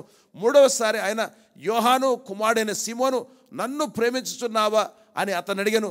నన్ను ప్రేమించున్నావా అని 3వసారి అడిగినందుకు పేతురు వ్యసనపడి, ప్రభువా, నీవు సమస్తం ఎరిగిన వాడు, నిన్ను ప్రేమించుచున్నావని ఎరుగుదనని ఆయనతో కూడా చెప్పాను. ఇక్కడ పునరుద్ధానము తరువాత, అంటే ఇక్కడ పునరుద్ధానం యేసుక్రీస్తు చనిపోయిన తర్వాత శిష్యులు వెనక్కి వెళ్ళిపోయారు. చేపలు పట్టేవాళ్ళు చేపలు పడుతున్నారు. ఇప్పుడు యేసయ్య అంటున్నాడు, పేతురుతో మాట్లాడి అడుగుతున్నాడు, వీరికంటే నన్ను ఎక్కువగా ప్రేమిస్తున్నావా? దాని గురించి 2 రకాల అనువాదాలు ఉన్నాయి. మొట్టమొదటి అనువాదం ఏంటంటే వీరికంటే అంటే అంతకుముందు శిష్యులు ఏం చేస్తారు, ఇప్పుడు పేతురు చేపలు పడతానికి వెళ్ళిపోయాడు. అందుకని ప్రభువైన యేసుక్రీస్తు, నువ్వు చేపలను ఎక్కువగా ప్రేమిస్తున్నావా, నీ వలను ఎక్కువ ప్రేమిస్తున్నావా, నీ యొక్క నావను ఎక్కువ ప్రేమిస్తున్నావా, లేకపోతే నన్ను ఎక్కువ ప్రేమిస్తున్నావా? ఆ మాట అడుగుతున్నాడు చాలాసార్లు. Do you love me more than these things అంటే వీటన్నిటికంటే ఎక్కువగా నన్ను ప్రేమిస్తున్నావా? దాని అర్థం పేతురు, నీ జీవితంలో నేను 2వ స్థానానికి వెళ్ళిపోయాను, నువ్వు 2వ స్థానంలో నన్ను పెట్టావు కాబట్టి అందుకని 3 సార్లు దేవుడు మా do you love me more than this, వీటికంటే ఎక్కువగా ప్రేమిస్తున్నావా? ఇక్కడ 2 రకాల ప్రేమల గురించి మాట్లాడుతున్నాడు. ఇక్కడ కొన్నిసార్లు మనం కూడా అదే ప్రమాదం ఉంది. మన వలన ఎక్కువ ప్రేమించే ప్రమాదం ఉంది, మన ఉద్యోగాన్ని ఎక్కువగా ప్రేమించే ప్రధానం ఉంది, మనకున్న ఆస్తిని విగ్రహంగా చేసి దాన్ని ప్రేమించే ప్రమాదం ఉంది. కాబట్టి ఇక్కడ అడిగే ప్రశ్న ఏంటంటే, అంటే మన జీవితాల్లో యేసు కంటే ఎవరినైనా దేనినైనా ఎక్కువగా ప్రేమిస్తున్నావా? Do you have in your heart any love that is greater than your love for Jesus? అంటే యేసు కంటే దేనినైతే ఎవరినైతే ఎక్కువగా ప్రేమిస్తున్నావో జాగ్రత్త, అది నీకు పోతుంది, అది నువ్వు పోగొట్టుకుంటావు. ఒకవేళ నీ ఉద్యోగం కావచ్చు, వ్యాపారం కావచ్చు, దేవుని మీద మనస్సును మనం మళ్ళించి మరొక దాని మీద మనస్సును పెడితే కనుక అది విగ్రహం అయిపోతుంది. విగ్రహారాధన దేవుడు సహించడు. విగ్రహారాధన అంటే దేవుడు చాలా కోపం తెచ్చుకుంటాడు, రోషం తెచ్చుకుంటాడు. దేనిని విగ్రహంగా ఇశ్రాయేలు ప్రజలకు దేవుడు ఏం చేశాడు, ఐగుప్తు దేశంలో వాళ్ళు బానిసత్తులు ఉన్నారు. ఆ బానిసత్తులు ఉన్నప్పుడు దేవుడికి మొర్రపెట్టాడు. ఆ మొర్రపెట్టిన తర్వాత ఏం చేశాడు, దేవుడు సంహారదూతను పంపించాడు, ఐగుప్తు దేశానికి విడిపించాడు. దేవుడు విడిపించినప్పుడు ఎట్లా వాళ్ళు బయటకు వచ్చారు? ఒంటి చేతులతో బయటకు వచ్చారా? లేదు. ఎట్లా బయటకు వచ్చారు? బంగారం ఇచ్చాడు. ఆ బంగారం ఇచ్చిన తర్వాత మీరు నిర్గమకాండం 32 అధ్యాయం చదివినట్లయితే కనుక ఆ బంగారం మోషే ఇప్పుడు సీనాయి పర్వతం మీదకి వెళ్ళాడు. ఇప్పుడు అహరోను మాత్రమే ఉన్నాడు. వాడు ఏం చేశాడు, ఆ మోషే ఆ పర్వతం మీద నుండి రావడం ఆలస్యమైనప్పుడు ఏం చేశారు వాళ్ళు, దేవుడిచ్చిన బంగారాన్ని ఏం చేశారు వాళ్ళు, దూడబొమ్మ, మీ పక్కన చెప్పడం దూడబొమ్మని చేశారని చెప్పడం వరకు దేవుడు కఠినంగా ఈరోజు మాట్లాడుతున్నాడు. దూడబొమ్మని చేశావు. ఆ దేవుడు ఇచ్చినాడు ఆ యొక్క ఆస్తిని, లేకపోతే ఆ పరపతిని, ఆ పేరుని, ఆ ప్రతిష్టని, ఆ వ్యాపారాన్ని, ఆ ఉద్యోగాన్ని, ఆ స్థలాన్ని, ఆ పొలాన్ని, ఆ కారుని వాళ్ళు దొడబొమ్మను చేశారు. ఆ దొడబొమ్మను చేసినప్పుడు దేవుడు ఏం చేశాడు చెప్పడం, కోపం తెచ్చుకున్నాడు, పౌరుషం తెచ్చుకున్నాడు. ఆ కారణంగా దేవుడు కోపం వచ్చిందిగా. ఆ కోపం వచ్చాడు ఆ రోజు దేవుడు కొంతమంది చంపేశాడు. అందుకనే ఇక్కడ అబ్రాహామును దేవుడు ఇక్కడ పరీక్షిస్తున్నాడు. ఏమైనా పరీక్షిస్తున్నాడు అంటే, do you love me more than these things అంటే నీ జీవితంలో నేను 2వ స్థానంలో ఉన్నానా, మొదటి స్థానంలో ఉన్నానా? నీ జీవితంలో నేను మొదటి స్థానంలో ఉన్నానా, 2వ స్థానంలో ఉన్నానా? మన హృదయంలో కానీ జీవితంలో కానీ దేవుని కంటే ఎవరినైనా దేనినైనా ఎక్కువగా ప్రేమిస్తుంటే కనుక దేవుడు మనతో మాట్లాడే మాట, దేనినైతే ఎక్కువగా ప్రేమిస్తున్నావో ఈరోజు దాన్ని మోరియా పర్వతం మీదకి ఎక్కి బలిపీఠం కట్టి దాన్ని దేవునికి అర్పించు. మనం అడగవలసిన ప్రశ్న, దేనినైతే దేవుని కంటే మనం ఎక్కువగా ప్రేమిస్తున్నాము అది ఏమి కావచ్చు చెప్పండి? ఈ విధంగా అప్పుడప్పుడు నన్ను నేను ప్రశ్నించుకుంటూ ఉంటాను. నేను ఒకవేళ నిలువెచ్చిన స్థితిలో ఉన్నానా, నేను యాంత్రికమైన జీవితాన్ని జీవిస్తున్నానా, లేకపోతే ఈ యొక్క మరి పరిచయం నేను చేయవలసినదిగా చేయలేకపోతున్నాను. కొన్నిసార్లు నేను చేసే పరిచయం కూడా వృత్తిగా తలంచవచ్చు, కానీ ప్రభువా నేను అడుగుతూ ఉంటాను, ప్రభువా నేను బాధ్యతాయుతమైన జీవితాన్ని జీవిస్తున్నాను, నన్ను నమ్మి ఈ పరిచయం అప్పగించావు ప్రభువా, నేను నమ్మకంగా జీవిస్తూ ఉన్నాను.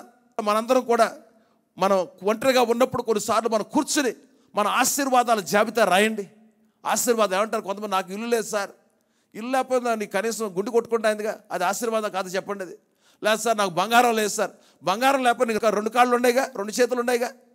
లేకపోతే సార్ నాకు తెలివి లేదు సార్ అంటే కనీసం బుర్రందుగా మనందరికీ అంటే మన ఆశీర్వాదాలు చూడండి.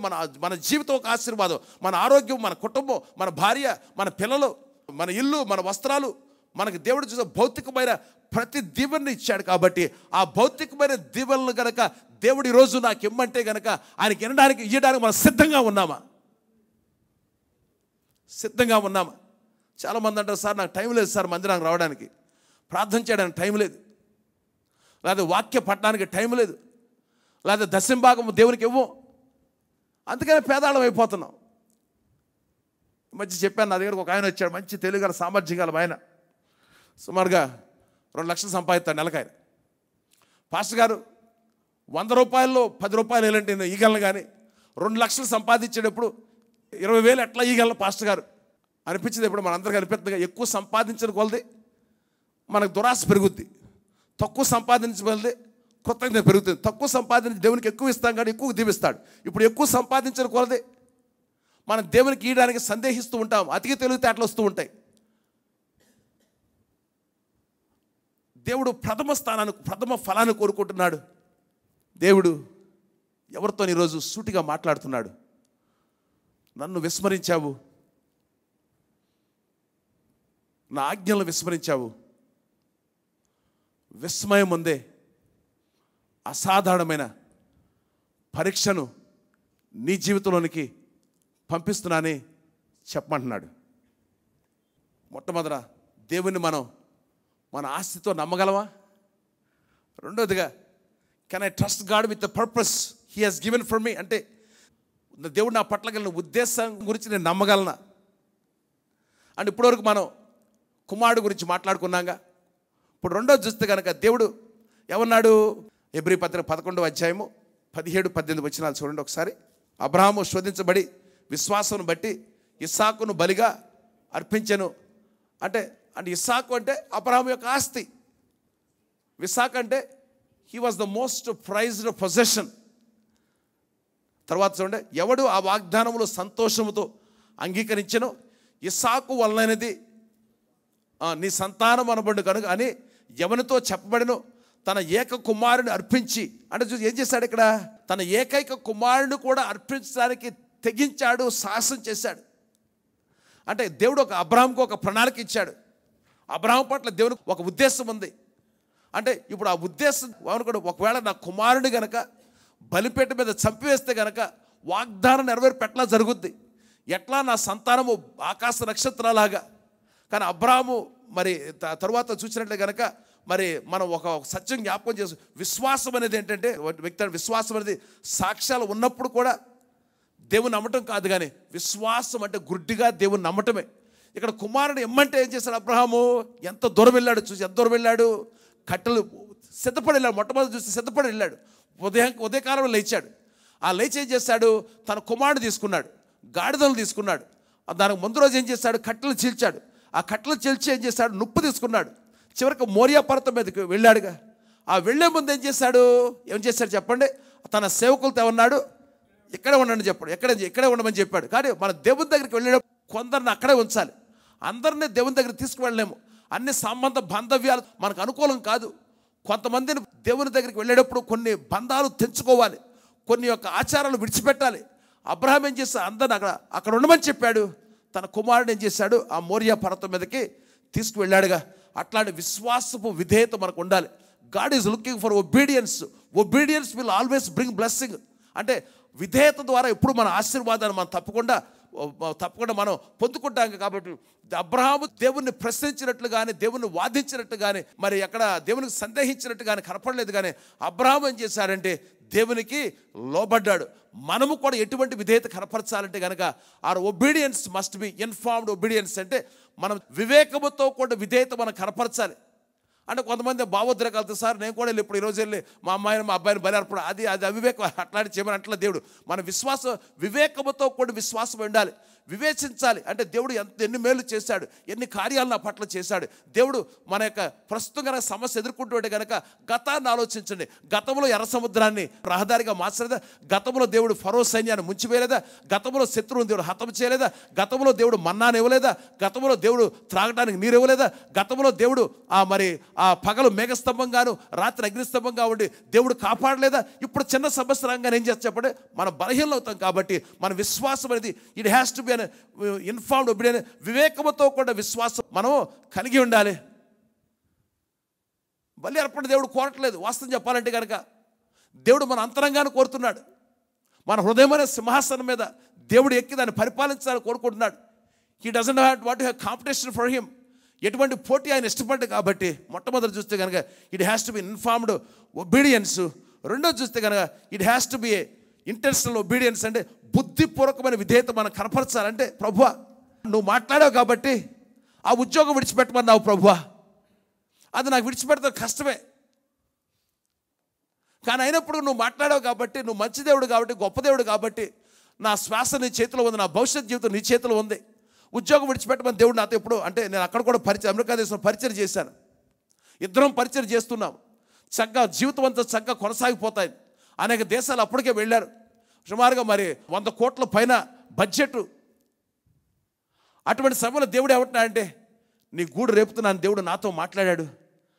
ఒక సుఖానికి అలవాటు పడ్డాం, ఒక ఇంట్లో పడుకోవడం అలవాటు పడ్డాం, ఒక కారు డ్రైవ్ చేయడానికి అలవాటు పడ్డాము, ఒక విధమైన భోజనం చేయడం అలవాటు పడ్డాగా. ఇప్పుడు మార్పును మనం ఓర్చుకుంటామని చెప్పడం మార్పు అంటే ఇష్టపడంగా. కానీ ఆ రోజు ఎప్పుడైతే నేను దేవుని చిత్తాన్ని నా పట్ల తెలుసుకున్నానో, ఆ దేవుని చిత్తాన్ని తెలుసుకున్న తర్వాత అప్పుడు నేను అన్నిటి కూడా త్యాగం చేయడానికి ఇష్టపడ్డాను. నేను ఇల్లు నమ్మేశాను, కార్లు అమ్మేశాను, అన్నిటి పిల్లలు కూడా వదిలిపెట్టేశాను. విధేయత చాలా ప్రాముఖ్యం. బుద్ధిపూర్వకమైన విధేయతను మనం కనపరచాలి. ఇక్కడ అబ్రాహాముకు ఏమన్నాడు, ఏం చేశాడు? ఉదయం ఇప్పుడు ఎట్లా విధేయత అబ్రాహాము ఉదయం తెల్లవారిన అబ్రాహాము లేచి గాడిదకు గంత కట్టి తన పనివారితో ఇద్దరిని తన కుమారుడు ఇస్సాకును వెంటబెట్టుకొని దహన బలి కొరకు కట్టెలు చీల్చి లేచి దేవుడు తను చెప్పిన చోటికి వెళ్ళును.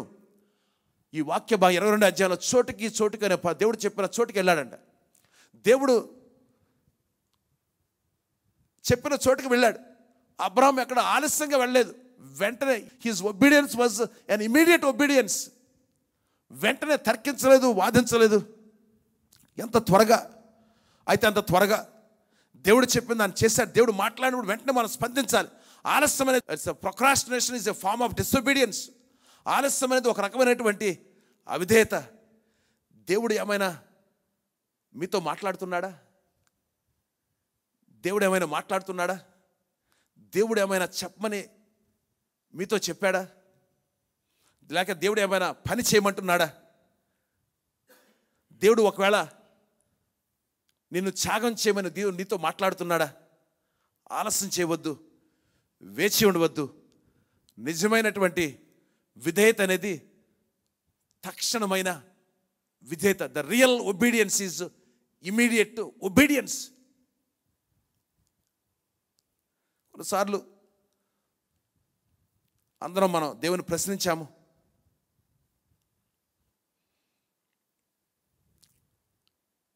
ఒకసారి నేను అమెరికా దేశంలో ఉండగానే ఎప్పుడు నా మంచి వాచ్ ఖరీదుగైన వాచ్ కొనుక్కోవాలి ఆశ నాకు ఉండేదండి. డబ్బులు బాగా సంపాదించి మంచి ఖరీదు గల వాచ్ కొనుక్కున్నాను. ఒకరోజు ఒక కోటానికి వెళ్ళాను నేను.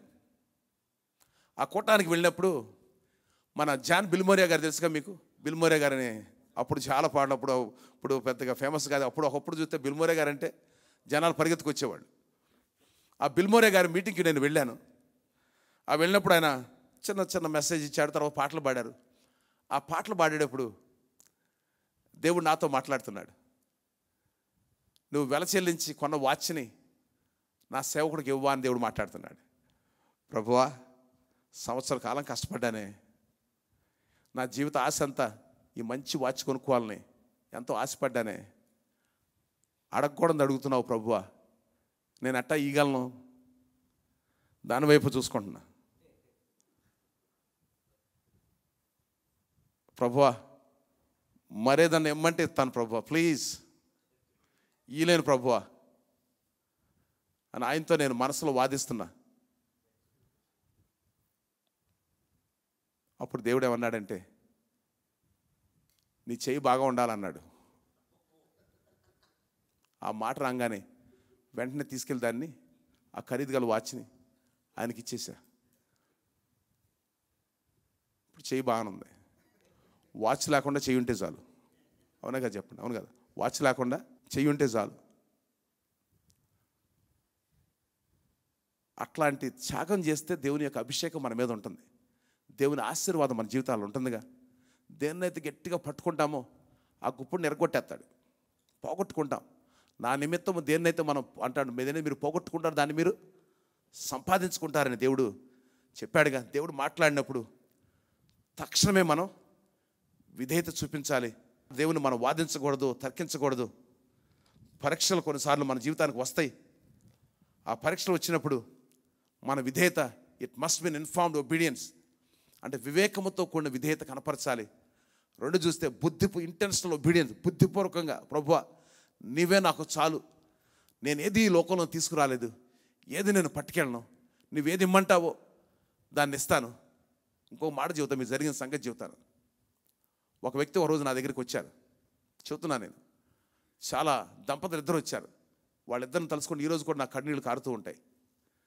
వచ్చి పాస్టర్ గారు నా దగ్గర ₹1,00,000 ఉన్నాయండి, ఆ ₹1,00,000 తీసుకొచ్చి దేవుని సేవకి ఇచ్చారు.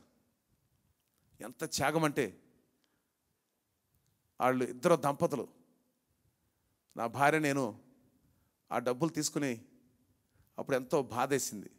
అర్రే చర్చిలో కోటేశ్వరులు ఉన్నారు, లక్షాధికారులు ఉన్నారు, కానీ మీ పక్కన వాళ్ళకి చూడండి ఒకసారి, కానీ డబ్బులు తీరు. ఈ ఆయన చిన్న కుటుంబం, చిన్న దంపతులు చిన్న ఇల్లు కట్టుకున్నారు. ఎంత ముచ్చటగా ఉంటారు చూస్తానికి, ఎంత త్యాగం చేశారంటే వాళ్ళు. అంటే ₹1,00,000 ఉన్నాడు, ₹1,00,000 ఇవ్వటం అది పెద్ద ఇదే కాదు, డబ్బులు ప్రాముఖ్యం కాదు. కానీ పాస్టర్ గారు డబ్బుల కోసం మాట్లాడదు అనుకోబాకండి. ఈ డబ్బులు ఈ జేబులోకి వస్తే ఈ జేబులోంచి వెళ్ళిపోతాను ఉంటాయి. డబ్బులు అట్ట విస్తారం ఖర్చు పెట్టేస్తున్నాం. డబ్బులు ప్రాముఖ్యం కాదు, కానీ మన ప్రాధాన్యతలు మనకి సరిగా ఉండాలా. ఎందుకు అబ్రహాం అంత త్యాగం చేశాడంటే చూడండి, ఆ మాట ఒకసారి చదివి ముగించుకుందాం మనం. ఒకసారి హెబ్రీ పత్రిక, మృతులను కూడా సజీవులుగా చేయగలడని నమ్మాడు. ఎందుకు కుమారుని కూడా బలిర్పణ చేయడానికి తెగించాడో చూడండి. అబ్రహాము శోధించబడి విశ్వాసాన్ని బట్టి ఇస్సాకును బలిగా అర్పించెను. ఎవడు ఆ వాగ్దానములు సంతోషం అంగీకరించెనో ఇస్సాకు వలననేది నీ సంతానం అనబడును అని ఎవరితో చెప్పబడినో అబ్రహాము మృతులను సహితము లేపుటకు దేవుడు శక్తివంతుడైన ఎంచిన వాడై తన ఏకైక కుమారుని ఎందుకు అర్పించాడు? దేవుడు లేపుతాడు. ఒకవేళ గనక దేవుడు మాట్లాడాడు, కట్లు పేర్చాడు, నుప్పు తీసుకున్నాడు, కత్తిపైకి ఎత్తాడు అంటే చంపేస్తానికి దహన బలిగా తన కుమారుని అర్పించడానికి సిద్ధంగా ఉన్నాడు. ఆ సిద్ధంగా ఉన్న ఆ లాస్ట్ మినిట్లో లేకపోతే లాస్ట్ మూమెంట్లో చివరి గడియలో దేవుడు అన్నాడు, అబ్రామా అబ్రామా ఆగు ఆగు. ఆ మాట బైబిల్లో ఉంది, నాది చూడండి. ఆ మాట మీకు చూపిస్తాను, ఒకసారి మీరు అండర్లైన్ చేసుకుంటారా. 22వ అధ్యాయంలోనే 10వ వచనం కాడ చదువుకో. అప్పుడు అబ్రహాము తన కుమారుని వధించడానికి తన చెయ్యి చాపి కత్తి పట్టుకొనగా యెహోవా దూత పరలోకుడు అబ్రహామా అని అతను పిలిచాను. అందుకు అతను చిత్తము ప్రభు అనను. అప్పుడు ఆయన ఆ చిన్నవాని మీద చేయి వేయకుము, అతనేమీ చేయకము, నీకు ఒక్కడైనా నీ కుమారుని నాకు ఇయ్య వినతీయలేదు కనుక నీవు దేవునికి భయపడివాడని ఇందువల్ల నాకు కనబడింది. ఎంత భయభక్తులు దేవుని పట్ల చూపించాడు, ఎంత విశ్వాసతను చూపించాడు, ఎంత ప్రేమను చూపించాడు. తన కుమారుని కూడా దహన బలిగా అర్పించడానికి సిద్ధంగా అంతగా దేవుని ప్రేమించాడు. ఎంతగా ప్రేమించాడు, అంతగా ప్రేమించాడు. మనం కూడా ఏం చేయాలి చెప్పండి? అంతగా ప్రేమించాలి, అంతగా ప్రేమించాలి. వస్తువుల కంటే ఎక్కువ ప్రేమించాలి, వాహనాల కంటే ఎక్కువ ప్రేమించాలి. మనకున్న వ్యాపారం కంటే, ఉద్యోగం కంటే, స్థలం కంటే, పొలం కంటే, బాండ్స్ కంటే, స్టాక్స్ కంటే, ఇంకేం చెప్పండి, మన ప్రతి దానికంటే అంతగా దేవుడు నా కుమారుడు అని ప్రేమిస్తున్నాడని నిన్ను గురించి దేవుడు సాక్ష్యం ఇవ్వగలడా? ఈరోజు అంతగా ప్రేమించాడు. కొన్నిసార్లు దేవుడు ఇచ్చిన వాగ్దానానికి దేవుడు అడిగే మాటలు కొన్నిసార్లు వైరుధ్యంగా మనకు కనపడుతుంది. కానీ మనం నేర్చుకోవాల్సిన మాట ఏంటంటే, మృతులను కూడా దేవుడు సజీవులుగా చేయగలవాడు. అంటే ఇప్పుడు అబ్రాహాము తన స్థితిని జ్ఞాపకం చేసుకో. మునుపటి స్థితి చూస్తే ఇప్పుడు 100 సంవత్సరాలనే కర్రబుచ్చుకున్నాడు. ఇప్పుడు 100 సంవత్సరాలంటే కర్రబుచ్చుకుంటామా?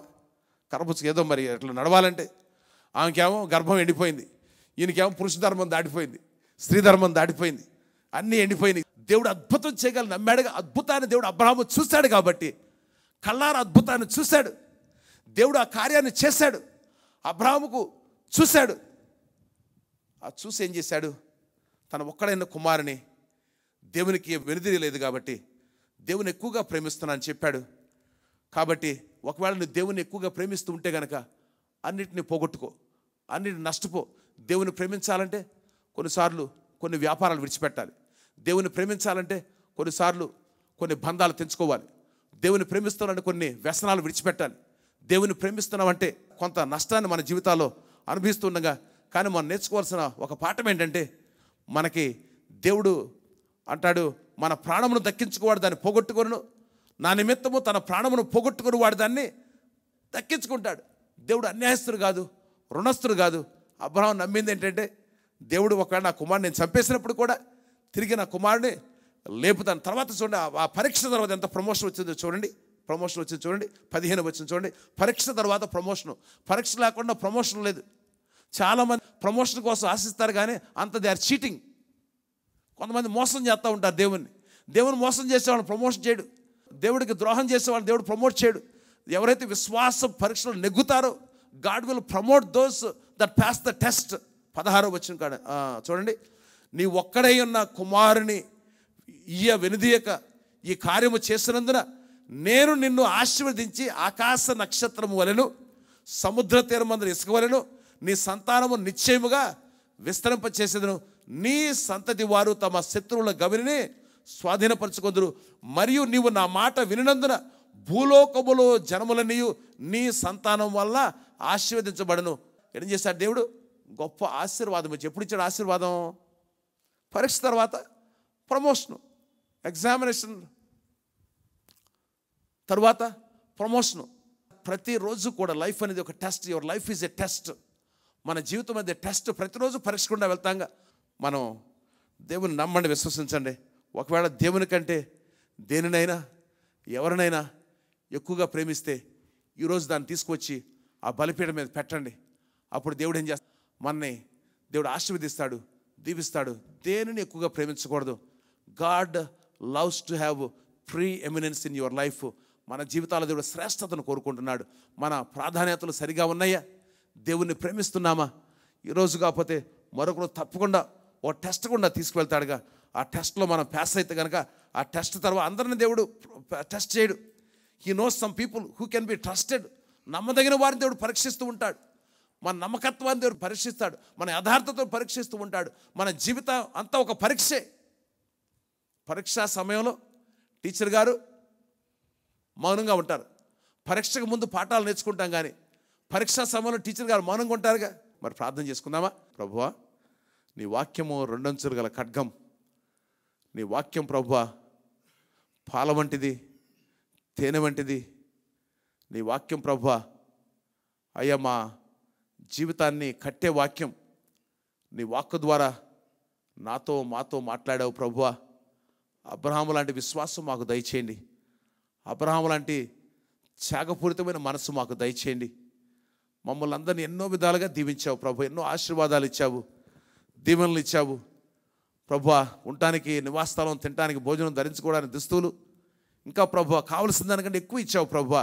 అదంతా నీ కృపే, అదంతా నీ దయే ప్రభువా.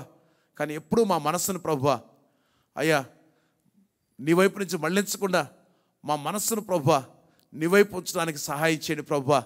ఈ లోకం మీద కానీ లోకాసుల వైపు మేము ప్రయాణం చేయకుండా ప్రభువా విశ్వాసం కర్తయ్య కొనసాగించువాడిన యేసు వైపు చూసి ప్రయాణం చేయడానికి సహాయం చేయండి ప్రభువా. ఈ లోకంలో శరీరాశ, నేత్రాశ, జీవపు డంబాలు ఉన్నాయి. వీటన్నిటి మేము ఎదుర్కోవాలి ప్రభువా. అటువంటి ప్రభువా బలమైన విశ్వాసం మాకు దయచేయండి. జయ జీవితం జీవించడం మాకు నేర్పించండి ప్రభువా. దేన్ని విడిచిపెట్టాలో, దేన్ని పోగొట్టుకోవాలో, దేవుని నష్టపోవాలో కూడా మాకు నేర్పించండి ప్రభువా. ఒకవేళ నీకంటే మేము దేనినైతే ఎక్కువగా ప్రేమిస్తున్నామో దాన్ని ఈరోజు ప్రభువా బలిపీఠం దగ్గర తీసుకువస్తున్నాం, దాన్ని నీకు అర్పిస్తున్నాం ప్రభువా. అయ్యా నీవు మాత్రమే మాకు చాలు ప్రభువా. నీవు ఉంటే మాకు చాలు ప్రభువా. నీవు మమ్మల్ని నడిపించాలి, నీ మమ్మల్ని దీవించాలి, ఆశీర్వదించాలి ప్రభువా. ఈ సమయం ప్రతి ఒక్కరిని కూడా పేరు పేరు మీరు జ్ఞాపకం చేసుకోండి ప్రభువా. ఎవరైతే విశ్వాసంలో బలహీనంగా ఉన్నారో, ఎవరైతే ప్రభువా ఇంకా ఆశీర్వాదాల మీద దృష్టించి ప్రభువా అయ్యా నీకు ఇవ్వాల్సిన మహిమను ఇవ్వటం లేదో ప్రభువా, నీకు వందనాలు ప్రభువా. మాకున్న సమస్తము నీవే ప్రభువా. మాకున్న పొలం, మాకున్న స్థలం, మాకున్న ఉద్యోగం, వ్యాపారం ప్రభువా, మాకున్న సమస్తం నీదే ప్రభువా. అందుకనే యోబు అన్నాడు ప్రభువా, యెహోవా ఇచ్చెను, యెహోవా తీసుకొనెను. Blessed be the name of the Lord, the Lord has given, the Lord has taken, blessed be the name of the Lord అన్నాడు ప్రభువా. నువ్వు ఇచ్చిన సమస్తం నువ్వు తీసేసుకోగలవు ప్రభువా. మా పట్ల ఎంతో సహనాన్ని చూపిస్తున్నావు కనుక అయ్యా నీకు మొదటి స్థానం ఏమిటో నేర్పించండి, నీకు ప్రథమ స్థానం ఏమిటో నేర్పించండి, నీకు అగ్రస్థానం నేర్పించండి ప్రభువా. నీకు మాకు మధ్య మరి ఏది కూడా ఉండకూడదు ప్రభువా. ఈ వాక్యాన్ని మా జీవితాల్లో ఫలింపచేయండి ప్రభువా. ఈ వాక్యాన్ని మా జీవితాల్లో నీరు కట్టమని ప్రార్థన చేస్తున్నాం. ప్రతి వారిని కూడా దర్శించి ముట్టి ప్రభువా విశ్వాసవంతు బలవంతులుగా ఎక్కడ ప్రభువా వేషధారణ కానీ, కపట మనసు కానీ, బూటకపు మాటలు కానీ మా నోట్లోంచి రాకుండా ప్రభువా మా మాటలు అవునంటే అవును, కాదంటే కాదు అని ప్రభువా మాట్లాడటం మాకు నేర్పించండి ప్రభువా. రెండో మనసు మాకు ఉండకూడదు, 2 నాలుకలు ఉండకూడదు, 2 తలంపులు ఉండకూడదు, 2 వేషాలు ఉండకూడదు ప్రభువా. తిన్నని జీవితాన్ని జీవించాలి, నీకు ఇష్టమైన జీవితాన్ని జీవించాలి, నిన్ను గణపరిచే జీవితాన్ని మాత్రమే జీవించాలి ప్రభువా. మరొకసారి మమ్మల్ని అందరినీ ప్రక్షాళన చేయండి, నన్ను ప్రక్షాళన చేయండి ప్రభువా. అయ్యా నిన్ను ప్రేమించడం మాకు నేర్పించండి అయ్యా. మా కుటుంబాలను దీవించండి, నీ బిడ్డలు చేస్తున్న ఉద్యోగాల్లో మీ ఆశీర్వాదం దయచేయండి, వ్యాపారాలను దీవించండి, చేతుబడులను దీవించండి. నీ బిడ్డలు ప్రభువా ఉద్యోగాల నిమిత్తం, వ్యాపారాల నిమిత్తం ప్రభు కారుల మీద, సైకిళ్ళ మీద, స్కూటర్ల మీద వెళుతుండగా నీ కాపుదల్లో భద్రపరిచి క్షేమం కలుగు చేయమని యేసు నామాన్ని అడిగి ప్రార్థన చేస్తున్నాము తండ్రి. Amen, amen. God bless you all.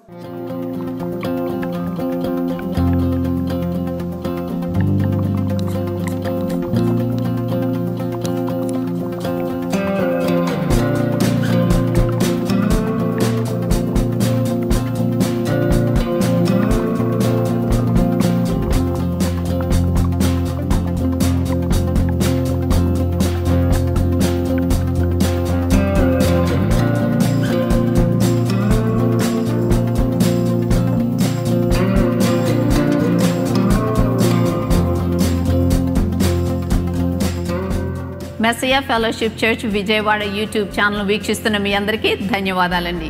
మీరు వినిస్తున్న పాటలు, సాక్ష్యములు మరియు వర్తమానములు ఆశీర్వాదకరముగా ఉన్నట్లయితే మా Messiah fellowship church Vijayawada YouTube ఛానల్కి సబ్స్క్రైబ్ చేయండి. మీరు దీవించబడుతున్న ఈ యొక్క ప్రోగ్రామ్స్ను మీ స్నేహితులతోనూ, మీ కుటుంబీకులతోనూ సోషల్ మీడియా ఛానల్స్ ద్వారా షేర్ చేసి ఈ యొక్క సువార్త ఉద్యమంలో మీరు కూడా పాలుభాగస్తులు కావాలని మనవి చేస్తున్నాము.